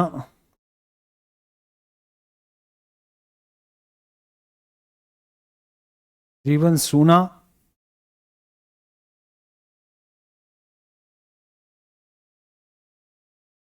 और अनगढ़ है, सूना और सपाट है। साहित्य के बिना जीवन सूना और सपाट है। साहित्य के बिना जीवन सूना और सपाट है। तो इस तरह से साहित्य की भूमिका है। लिख लीजिए इसको फटाफट।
देख लिया? नो सर, स्लाइड पीछे मत करना।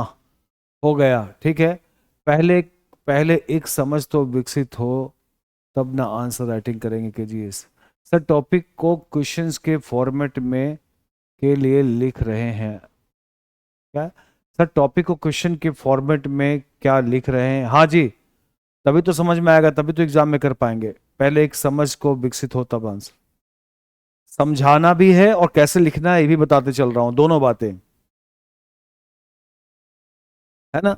मैं समझाते भी चल रहा हूं और कैसे लिखना है आंसर ये भी बताते चल रहा हूं।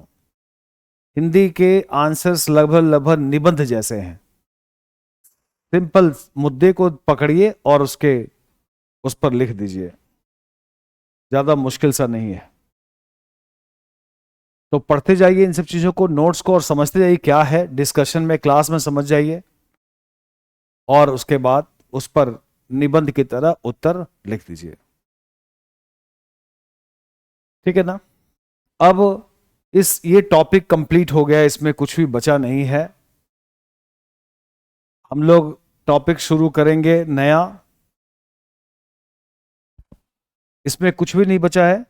प्रश्न विश्लेषण, आज मेरे पास प्रश्न नहीं है। मैं कल प्रश्न लेकर आऊंगा तो प्रश्न विश्लेषण करूंगा मैं, कि प्रीवियस ईयर्स में कैसे प्रश्न पूछे गए हैं।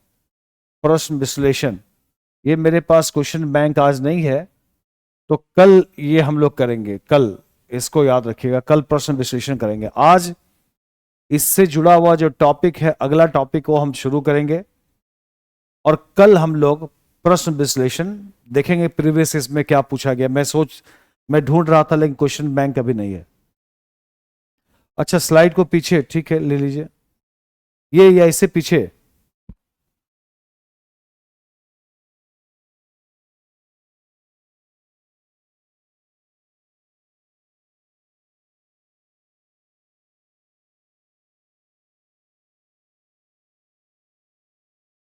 ये वाली स्लाइड अभी राव,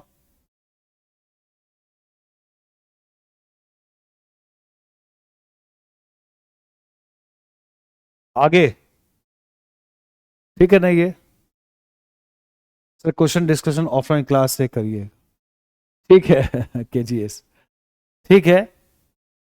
क्वेश्चन बैंक मेरे पास कल आज नहीं है, नहीं तो मैं क्वेश्चन एनालिसिस करता। क्वेश्चन एनालिसिस का मतलब है कि प्रीवियस ईयर्स में कैसे क्वेश्चंस बने हैं, और हमारे नोट्स, मटेरियल, और अभी जो हमने डिस्कस किया है, क्या इसके आधार पर हम प्रीवियस ईयर्स के क्वेश्चंस लिख पाएंगे, है ना? तो वो हम लोग देखेंगे कि क्या हमारे पास जो हथियार है उससे हम लड़ पाएंगे या नहीं। ठीक है ना? तो इसलिए क्वेश्चन एनालिसिस भी हम लोग करेंगे, हर टॉपिक का क्वेश्चन एनालिसिस। और मैं पहले ही बता दूं, इस बार सैटरडे को, शनिवार को आपका इसी पे टेस्ट होगा। सैटरडे को इसी टॉपिक पर टेस्ट होगा, याद रखिएगा। तो खूब अच्छे से पढ़ना भी है। कुछ नोट्स और अपडेटेड मैं आपको भेज दूंगा, ठीक है ना? तो कुछ नोट्स इसको मैं देख लूंगा, कुछ और भेज दूंगा आपको, और उसी पे टेस्ट होगा। और फिर इस एक बात याद रखिएगा, जो मैंने माइक्रो सिलेबस दिया है आप ले लीजिएगा, शायद अपलोड हो गया होगा या हो जाएगा। माइक्रो सिलेबस से कुछ भी बाहर नहीं आएगा, जितना हमने पढ़ा दिया है उससे हो जाएगा, कुछ भी बाहर नहीं आएगा। एग्जाम में आपके सब पढ़े पढ़ाए सवाल आएंगे, ठीक है ना? कोई चिंता की बात नहीं है। अगला टॉपिक है जो हम लोग शुरू करने जा रहे हैं, और टॉपिक है हमारा, मैं शुरुआत कर देता हूं आज, और वो है आदिकाल। और आदिकाल का समय है 1000 से 1400 ईस्वी। और आदिकाल में हम लोग क्या क्या पढ़ेंगे ये भी मैं आपको बता दूं, कि आदिकाल में हम लोग क्या क्या पढ़ेंगे। सबसे पहले तो आदिकाल की कालावधि, कालावधि यानी कि उसका टाइम लाइन, इंग्लिश में अगर हम लोग कहें तो टाइम लाइन।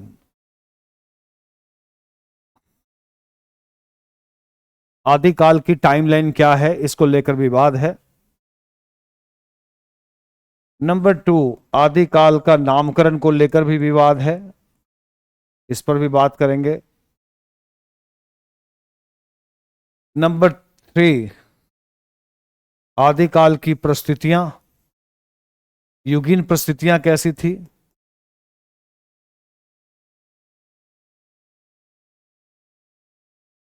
युगीन परिस्थितियां, इसके बाद प्रवृत्तियां और विशेषताएं,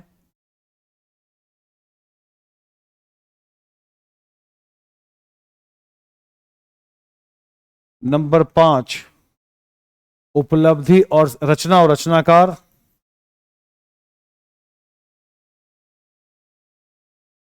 इस काल की रचनाएं,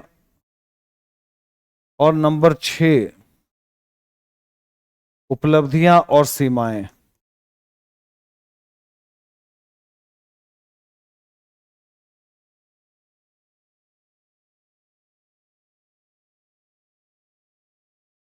बस आदिकाल में इतना ही पढ़ना है। इसके अंदर अंदर हम लोग बहुत सारी बातें आएंगी, लेकिन टॉपिक यही, ये 4-5 टॉपिक, कालावधि तो कोई टॉपिक नहीं है, लेकिन यही इतने टॉपिक बनेंगे आदिकाल पर बस। सर ऑनलाइन में टेस्ट कैसे होगा। टेस्ट आपको टाइम पर भेज दिया जाएगा और आपको लिखकर अपने कॉपी को स्कैन करना है और भेजना है। काजल शिवहरे, ठीक है। आपको 1:30 बजे कॉपी दी जाएगी, मान लीजिए 1 बजे, और 2 घंटे की टॉपिक 2 घंटे का होगा, तो 1:30 बजे क्लास के टाइम में ही रखा जाएगा। तो 1:30 से 3:30, 3:30 बजे 5-10 मिनट आगे पीछे करके आपको अपनी कॉपी स्कैन करके भेजनी है, ठीक है। चयनिका सिंह, तो आपको सेम टाइम में है, क्लास में भी स्टूडेंट देते हैं टेस्ट, जो लोग क्लास वाले हैं वो क्लास में टेस्ट देंगे, और आप लोग उसी टाइम में अपने घर पे लिखेंगे, और अपने स्कैन करने के लिए 10 मिनट आपको दिया जाएगा। 10 मिनट में स्कैन करके आप 3:45 बजे तक जमा कर देंगे, ठीक है। सर क्वेश्चन कितने होंगे। क्वेश्चंस कम होंगे, वीकली टेस्ट में 3 क्वेश्चंस लिखने होते हैं, शॉर्ट नोट 3 में, लेकिन 2-2 भी हो जाएंगे, साइड हो जाइए, यस। हाँ ये सॉरी, ये वाली क्लास 4 बजे लगती है।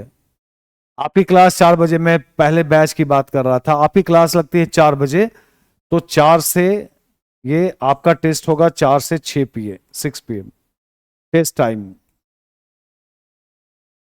टेस्ट की टाइमिंग होगी 4 to 6, 2 घंटे की। नंबर ऑफ क्वेश्चंस कितने होंगे। Number of questions number of questions होंगे 5, आपको जवाब देना है 3 के। नंबर ऑफ क्वेश्चंस होंगे 5, और आपको आंसर्स देने हैं 3 के। ये हो class test, topic wise.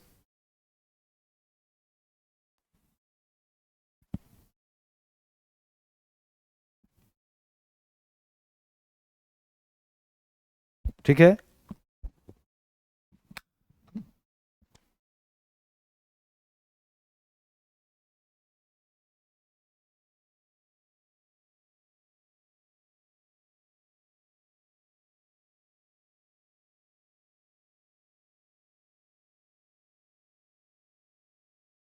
Clear है सबको।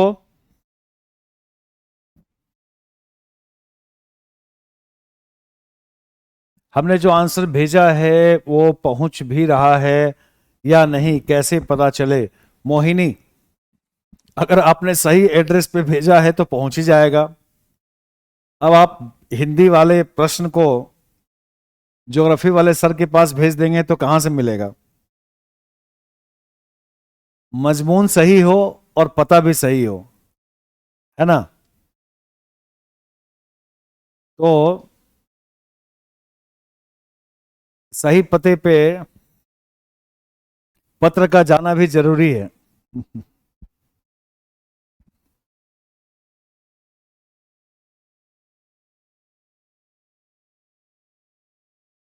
वरना साहित्य का पत्र अगर पहुंच गया मैथमेटिक्स के टीचर के पास तो गड़बड़ हो जाएगा वो।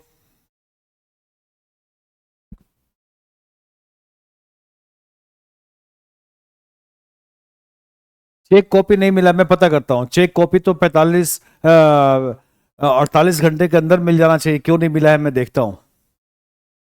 मैं पूछता हूँ कि कॉपी आपको क्यों नहीं मिल रही है। अगर गया होगा तो मैं पता करता हूँ कॉपी क्यों नहीं मिल रही है।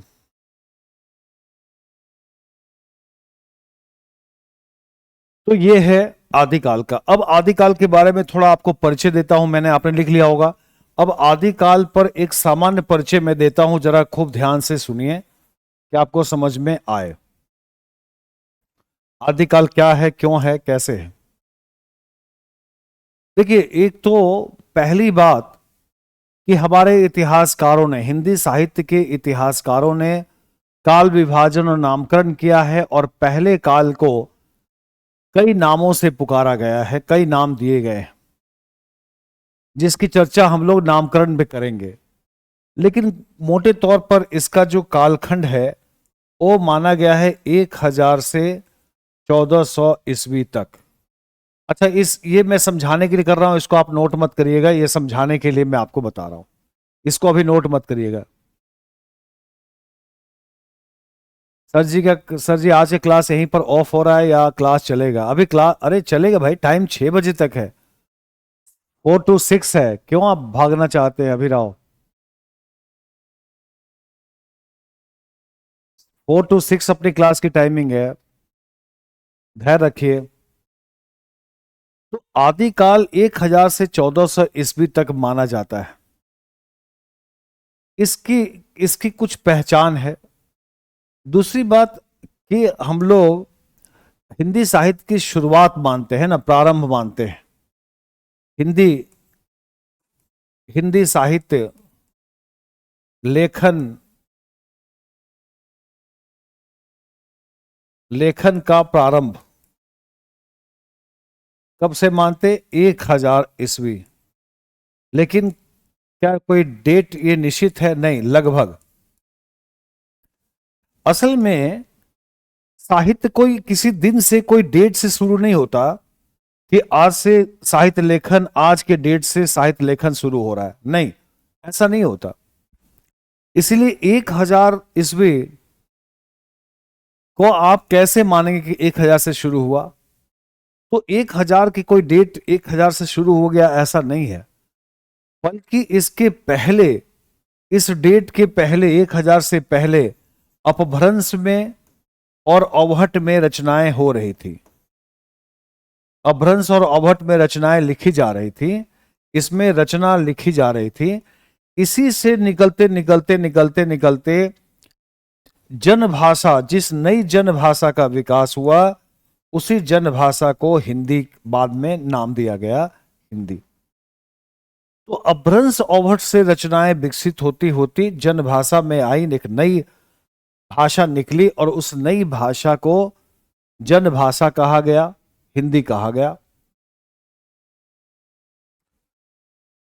सर क्वेश्चन बैंक बता दीजिए कौन सा खरीदना है? नहीं खरीदना है क्वेश्चन बैंक, मैं दूंगा विकास। क्वेश्चन बैंक आपको नहीं खरीदना है,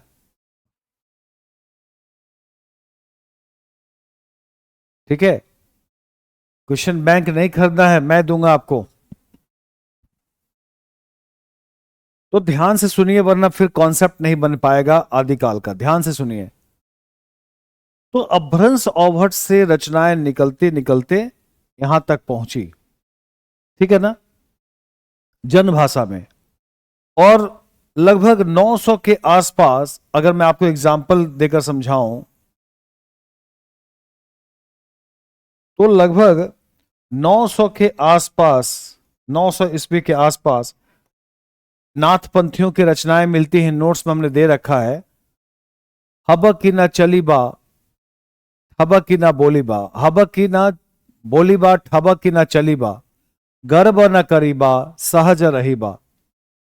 अब ये भाषा में नाथपंथियों की रचनाएं 900 ईस्वी के आसपास मिलती है। ये थोड़ी थोड़ी हमारी समझ में आ रही है ना? यानी कि ये अपभ्रंश अवहट में लिखी गई है और थोड़ी हिंदी के करीब आ रही है, अब हमारे समझ में आ रही है। यानी कि 900 950 या उसके और पहले से हिंदी धीरे धीरे चलने लगी थी। 1000 ईस्वी में आकर इतिहासकारों ने कहा है कि थोड़ी सी स्पष्टता आती है।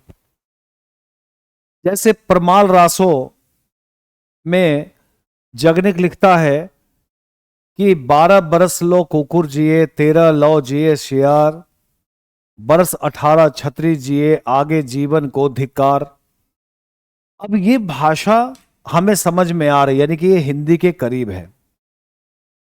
यानी कि 600 700 800 900 इस दौरान जो लिटरेचर लिखा जा रहा था अपभ्रंश अवहट में, वो धीरे धीरे अपभ्रंश अवहट से छोड़ते हुए अब वो हमारे हिंदी के करीब आ रही थी। और इसकी पहचान क्या है? इसकी पहचान है कि हमारे हिंदी की भाषा में जो अपभ्रंश अवहट के जो शब्द थे वो बदल रहे हैं। जैसे अपभ्रंश अवहट में हथ मिलता है, हाथ के लिए हथ मिलता है, हमारे हिंदी में हाथ मिलता है। ठीक है ना?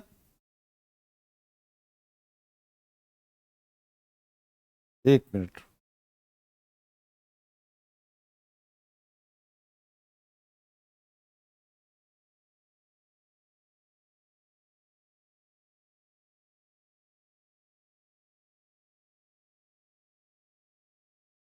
Just a minute.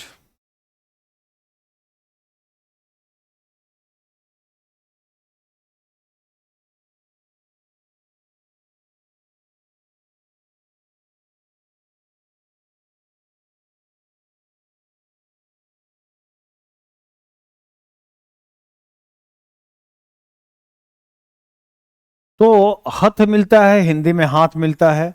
क्षतिपूर्ति दीर्घीकरण का नियम मैं पढ़ाऊंगा भाषा में, उस नियम के तहत यह होता है। क्षतिपूर्ति, इसमें संयुक्त वर्णों में एक का क्षति हो जाता है और उसकी पूर्ति के लिए पहले वाले का दीर्घीकरण हो जाता है। क का का हो जाता है, मौ की क्षति हो जाती है और शब्द बन जाता है काम।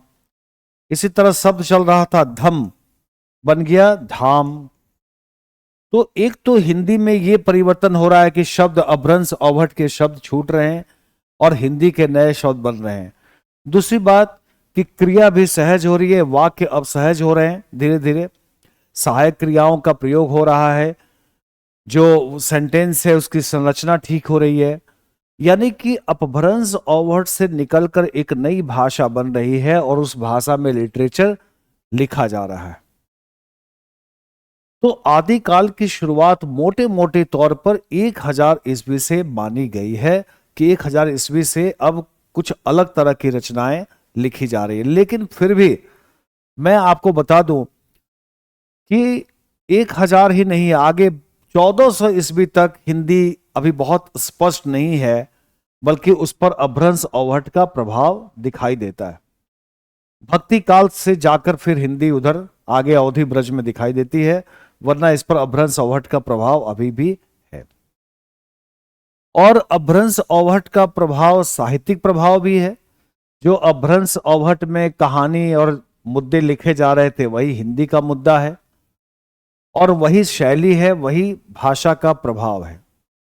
तो याद रखिएगा कि आदिकालीन साहित्य की शुरुआत 1000 से मानी जाती है, जो अपभ्रंश अवहट से विकसित है ना। अपभ्रंश क्योंकि उसकी पूर्ववर्ती भाषा अपभ्रंश है, तो अपभ्रंश और अवहट से हिंदी विकसित हो रही है ना, हिंदी विकसित हो रही है।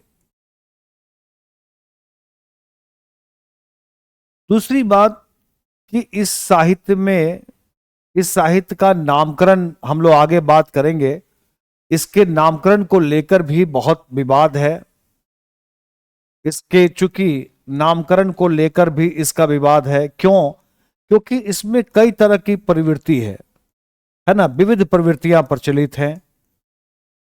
विविध यानी कि विभिन्न प्रकार की विविध प्रवृत्तियां प्रचलित, इसीलिए कोई एक नाम देना बड़ा मुश्किल है और इसीलिए इसके कई नाम हैं। अतः कई नाम। ये मैं समझाने के लिए लिख रहा हूं, अभी समझाने के बाद मैं डिटेल बताऊंगा। तो कई नाम प्रचलित हैं आदिकाल के लिए। मसलन आदिकाल को कुछ लोगों ने प्रारंभिक काल का, ये लिखना है सर? नहीं अभी राव लिखना नहीं है, मैं समझाने के लिए बता रहा हूं। अब आदिकाल के नाम, आदिकाल को लोगों ने अलग अलग कहा। किसी ने इसको वीर गाथा काल कहा, है ना, वीर गाथा काल। किसी ने इसको प्रारंभिक काल कहा। आगे हम लोग डिटेल बताएंगे, पहले मैं बता रहा हूं अलग अलग कई नामों से इसको पुकारा गया, इसलिए कि इसमें प्रवृत्ति की विविधता दिखाई देती है, इसलिए कई नाम से पुकारा गया, जिस पर चर्चा हम लोग आगे करेंगे। सवाल उठता है कि जो आदि काल है वो काल कैसा है? इस काल को समझेंगे तो आपको थोड़ी जानकारी मिलेगी। आदिकाल की परिस्थितियां कैसी हैं, इसको समझेंगे तो आपको इसका लिटरेचर भी समझ में आएगा। 1000 से, इस समय मैंने आपको बताया 1000 से 1400 ईस्वी। आप इतिहास में जरा जाइए, देखिए कि इतिहास कैसा है, इस समय का इतिहास कैसा है। क्योंकि हम सब लोग जानते हैं कि साहित्य समाज का दर्पण है, यानी कि जैसा समाज होगा, समाज और परिस्थितियां जैसी होंगी, उसका प्रभाव साहित्य पर भी पड़ेगा। तो जब तक आप समाज को नहीं समझेंगे तब तक साहित्य को नहीं समझ पाएंगे। अगर उस दृष्टिकोण से देखा जाए तो 1000 से 1400 ईस्वी का समाज और परिस्थितियां कैसी हैं, तो आप पाएंगे कि पूरे भारत में कोई राष्ट्रीय, कोई अब एक साम्राज्य नहीं है, कोई राजनीतिक केंद्र अब नहीं है। क्योंकि इतिहास में आप पाएंगे कि 647 में, इतिहास में आप देखेंगे कि 647 में हर्षवर्धन की मृत्यु हो जाती है। हर्ष की मृत्यु हो जाती है। हर्ष की मृत्यु होने से अब कोई केंद्रीय सत्ता देश में नहीं है, लास्ट केंद्रीय सत्ता नहीं है। अगर इतिहास में आप जाएंगे तो पाएंगे कि 647 में हर्षवर्धन की मृत्यु हो गई और उसके बाद कोई केंद्रीय सत्ता यहां नहीं बची। जो सत्ता पाटलिपुत्रा से लेकर आगे उज्जैन और धीरे धीरे आगे बढ़ते बढ़ते हर्षवर्धन के समय तक थानेश्वर राजधानी आई, और भारत का एक बहुत बड़ा क्षेत्र राजनीतिक केंद्र था, राजनीतिक रूप से बंधा हुआ था, वो हर्षवर्धन के मरने के बाद वो बिखर जाता है। ये पूरा साम्राज्य बिखर गया।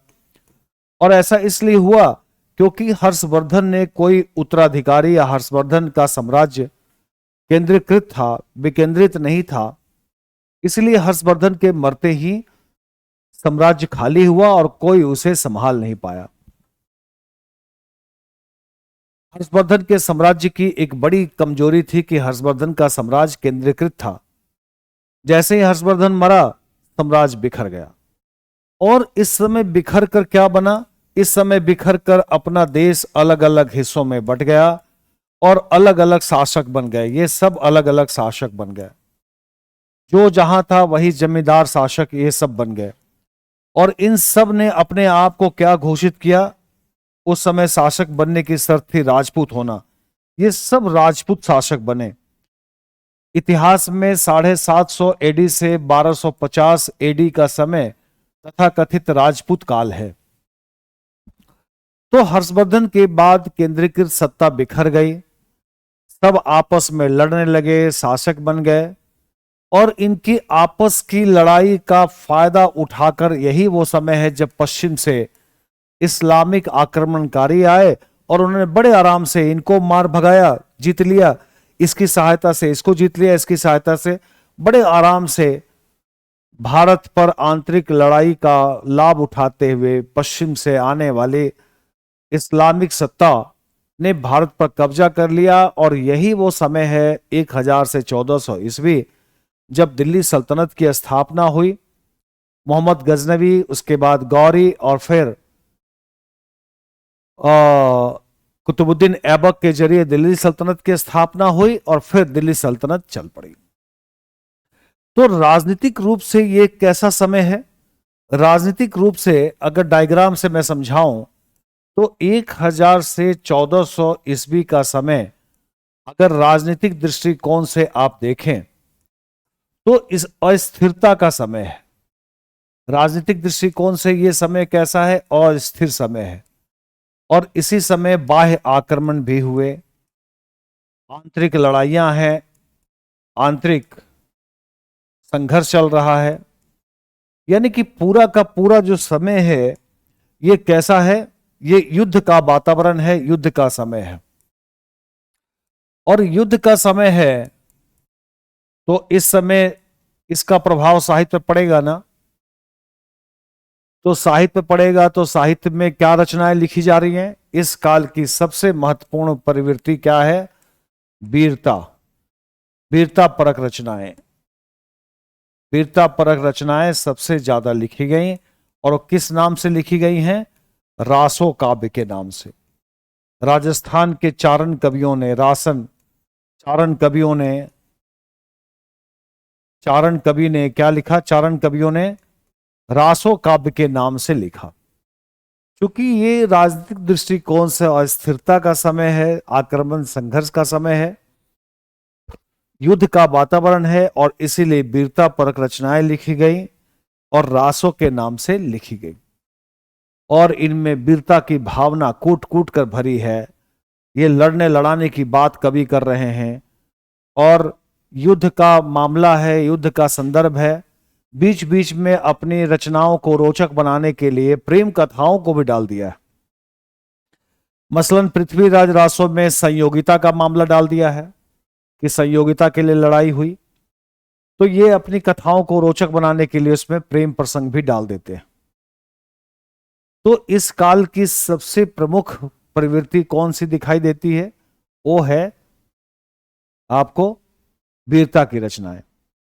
ऐसे ही अगर आप देखेंगे तो इस काल का जो सामाजिक परिवेश है, सामाजिक स्थिति अगर आप देखेंगे तो सामाजिक स्थिति में क्या है? इस समय जातिवाद है ना, समाज में अंधविश्वास है और समाज जो है वो पिछड़ा हुआ समाज है, पिछड़ा समाज है। इसमें सबसे ज्यादा दयनीय स्थिति किसकी है? स्त्री की और दलित जातियों की। इनकी सबसे ज्यादा स्थिति खराब है। जातिवाद, अंधविश्वास, पिछड़ा, सामंती विचार। सामंती विचार का मतलब है कमजोर को दबाना, मजबूत द्वारा कमजोर को दबाना। तो मध्यकाल में ये समाज की स्थिति है। तो समाज की स्थिति ये है, तो इस दौरान इस स्थिति पर इसी समय सिद्ध और नाथ संत आए। सिद्ध और नाथ संतों ने साहित्य लिखा है, संतों ने समाज पर लिखा, समाज को नैतिकता का पाठ पढ़ाया। तो इस समय सामाजिक रचनाएं मिलती हैं सिद्धनाथ संतों की रचनाओं में।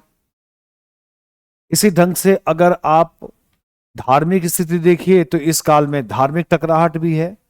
हिंदू धर्म पहले से है, इस्लाम आया है, अलग अलग संप्रदाय हैं, सिद्ध, नाथ, जैन, तंत्र मंत्र, और सब आपस में लड़ रहे हैं। इनमें भी एक टकराहट है, वैचारिक टकराहट। तो ऐसे में धार्मिक रूढ़ियां भी प्रचलित हैं।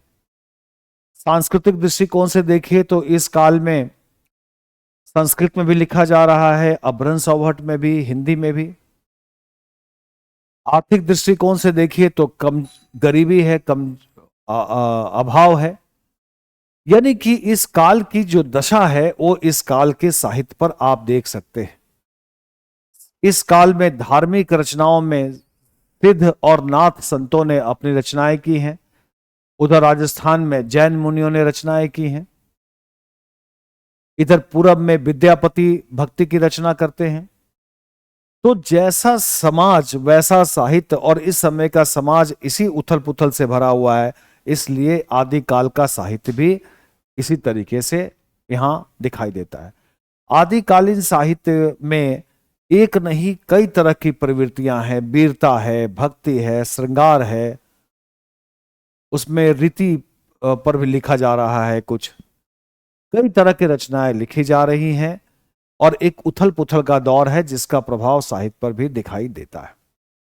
और इसीलिए आदिकाल का साहित्य विविध भी है और परस्पर विरोधी भी है, क्योंकि एक ही जगह कुछ लोग नैतिकता की बात कर रहे हैं, कुछ लोग भोग विलास की बात कर रहे हैं। अगर आप देखिए तो राजस्थान में जैन मुनियों ने नैतिकता की बात कही जैन साहित्य में, और वहीं रासो काव्य में भोगवाद विलासता की बात कही गई है। तो आदिकालीन साहित्य में विविधता भी है और परस्पर विरोधी विचार भी। तो यही आदिकाल का चरित्र है। आज हम लोग यहां रुकेंगे। कल आदिकाल के इस सारे पक्षों पर चर्चा करते हुए मैं आपको इसके दूसरे पहलू और इसके एक एक पॉइंट पर मैं आपको नोट करवाऊंगा कि आदिकाल को कैसे पढ़ना है। ठीक है ना? तो आज के लिए इतना ही। आज के लिए एक प्रश्न मैं आपको दे देता हूं, उस प्रश्न को लिखिएगा कि वर्तमान युग, एक निबंध जैसा, वर्तमान युग में साहित्य की प्रासंगिकता।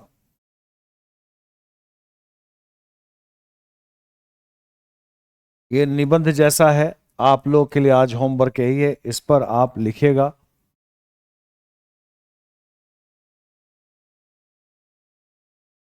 दो 250 से 300 शब्द में लिखिएगा।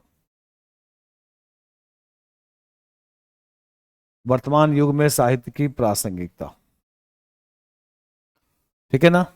तो चलिए, आप सबका बहुत बहुत धन्यवाद। Thank you. कल हमारी फिर आपसे मुलाकात होगी। ओके, यस, गुड नाइट, शुभ रात्रि सभी लोगों को।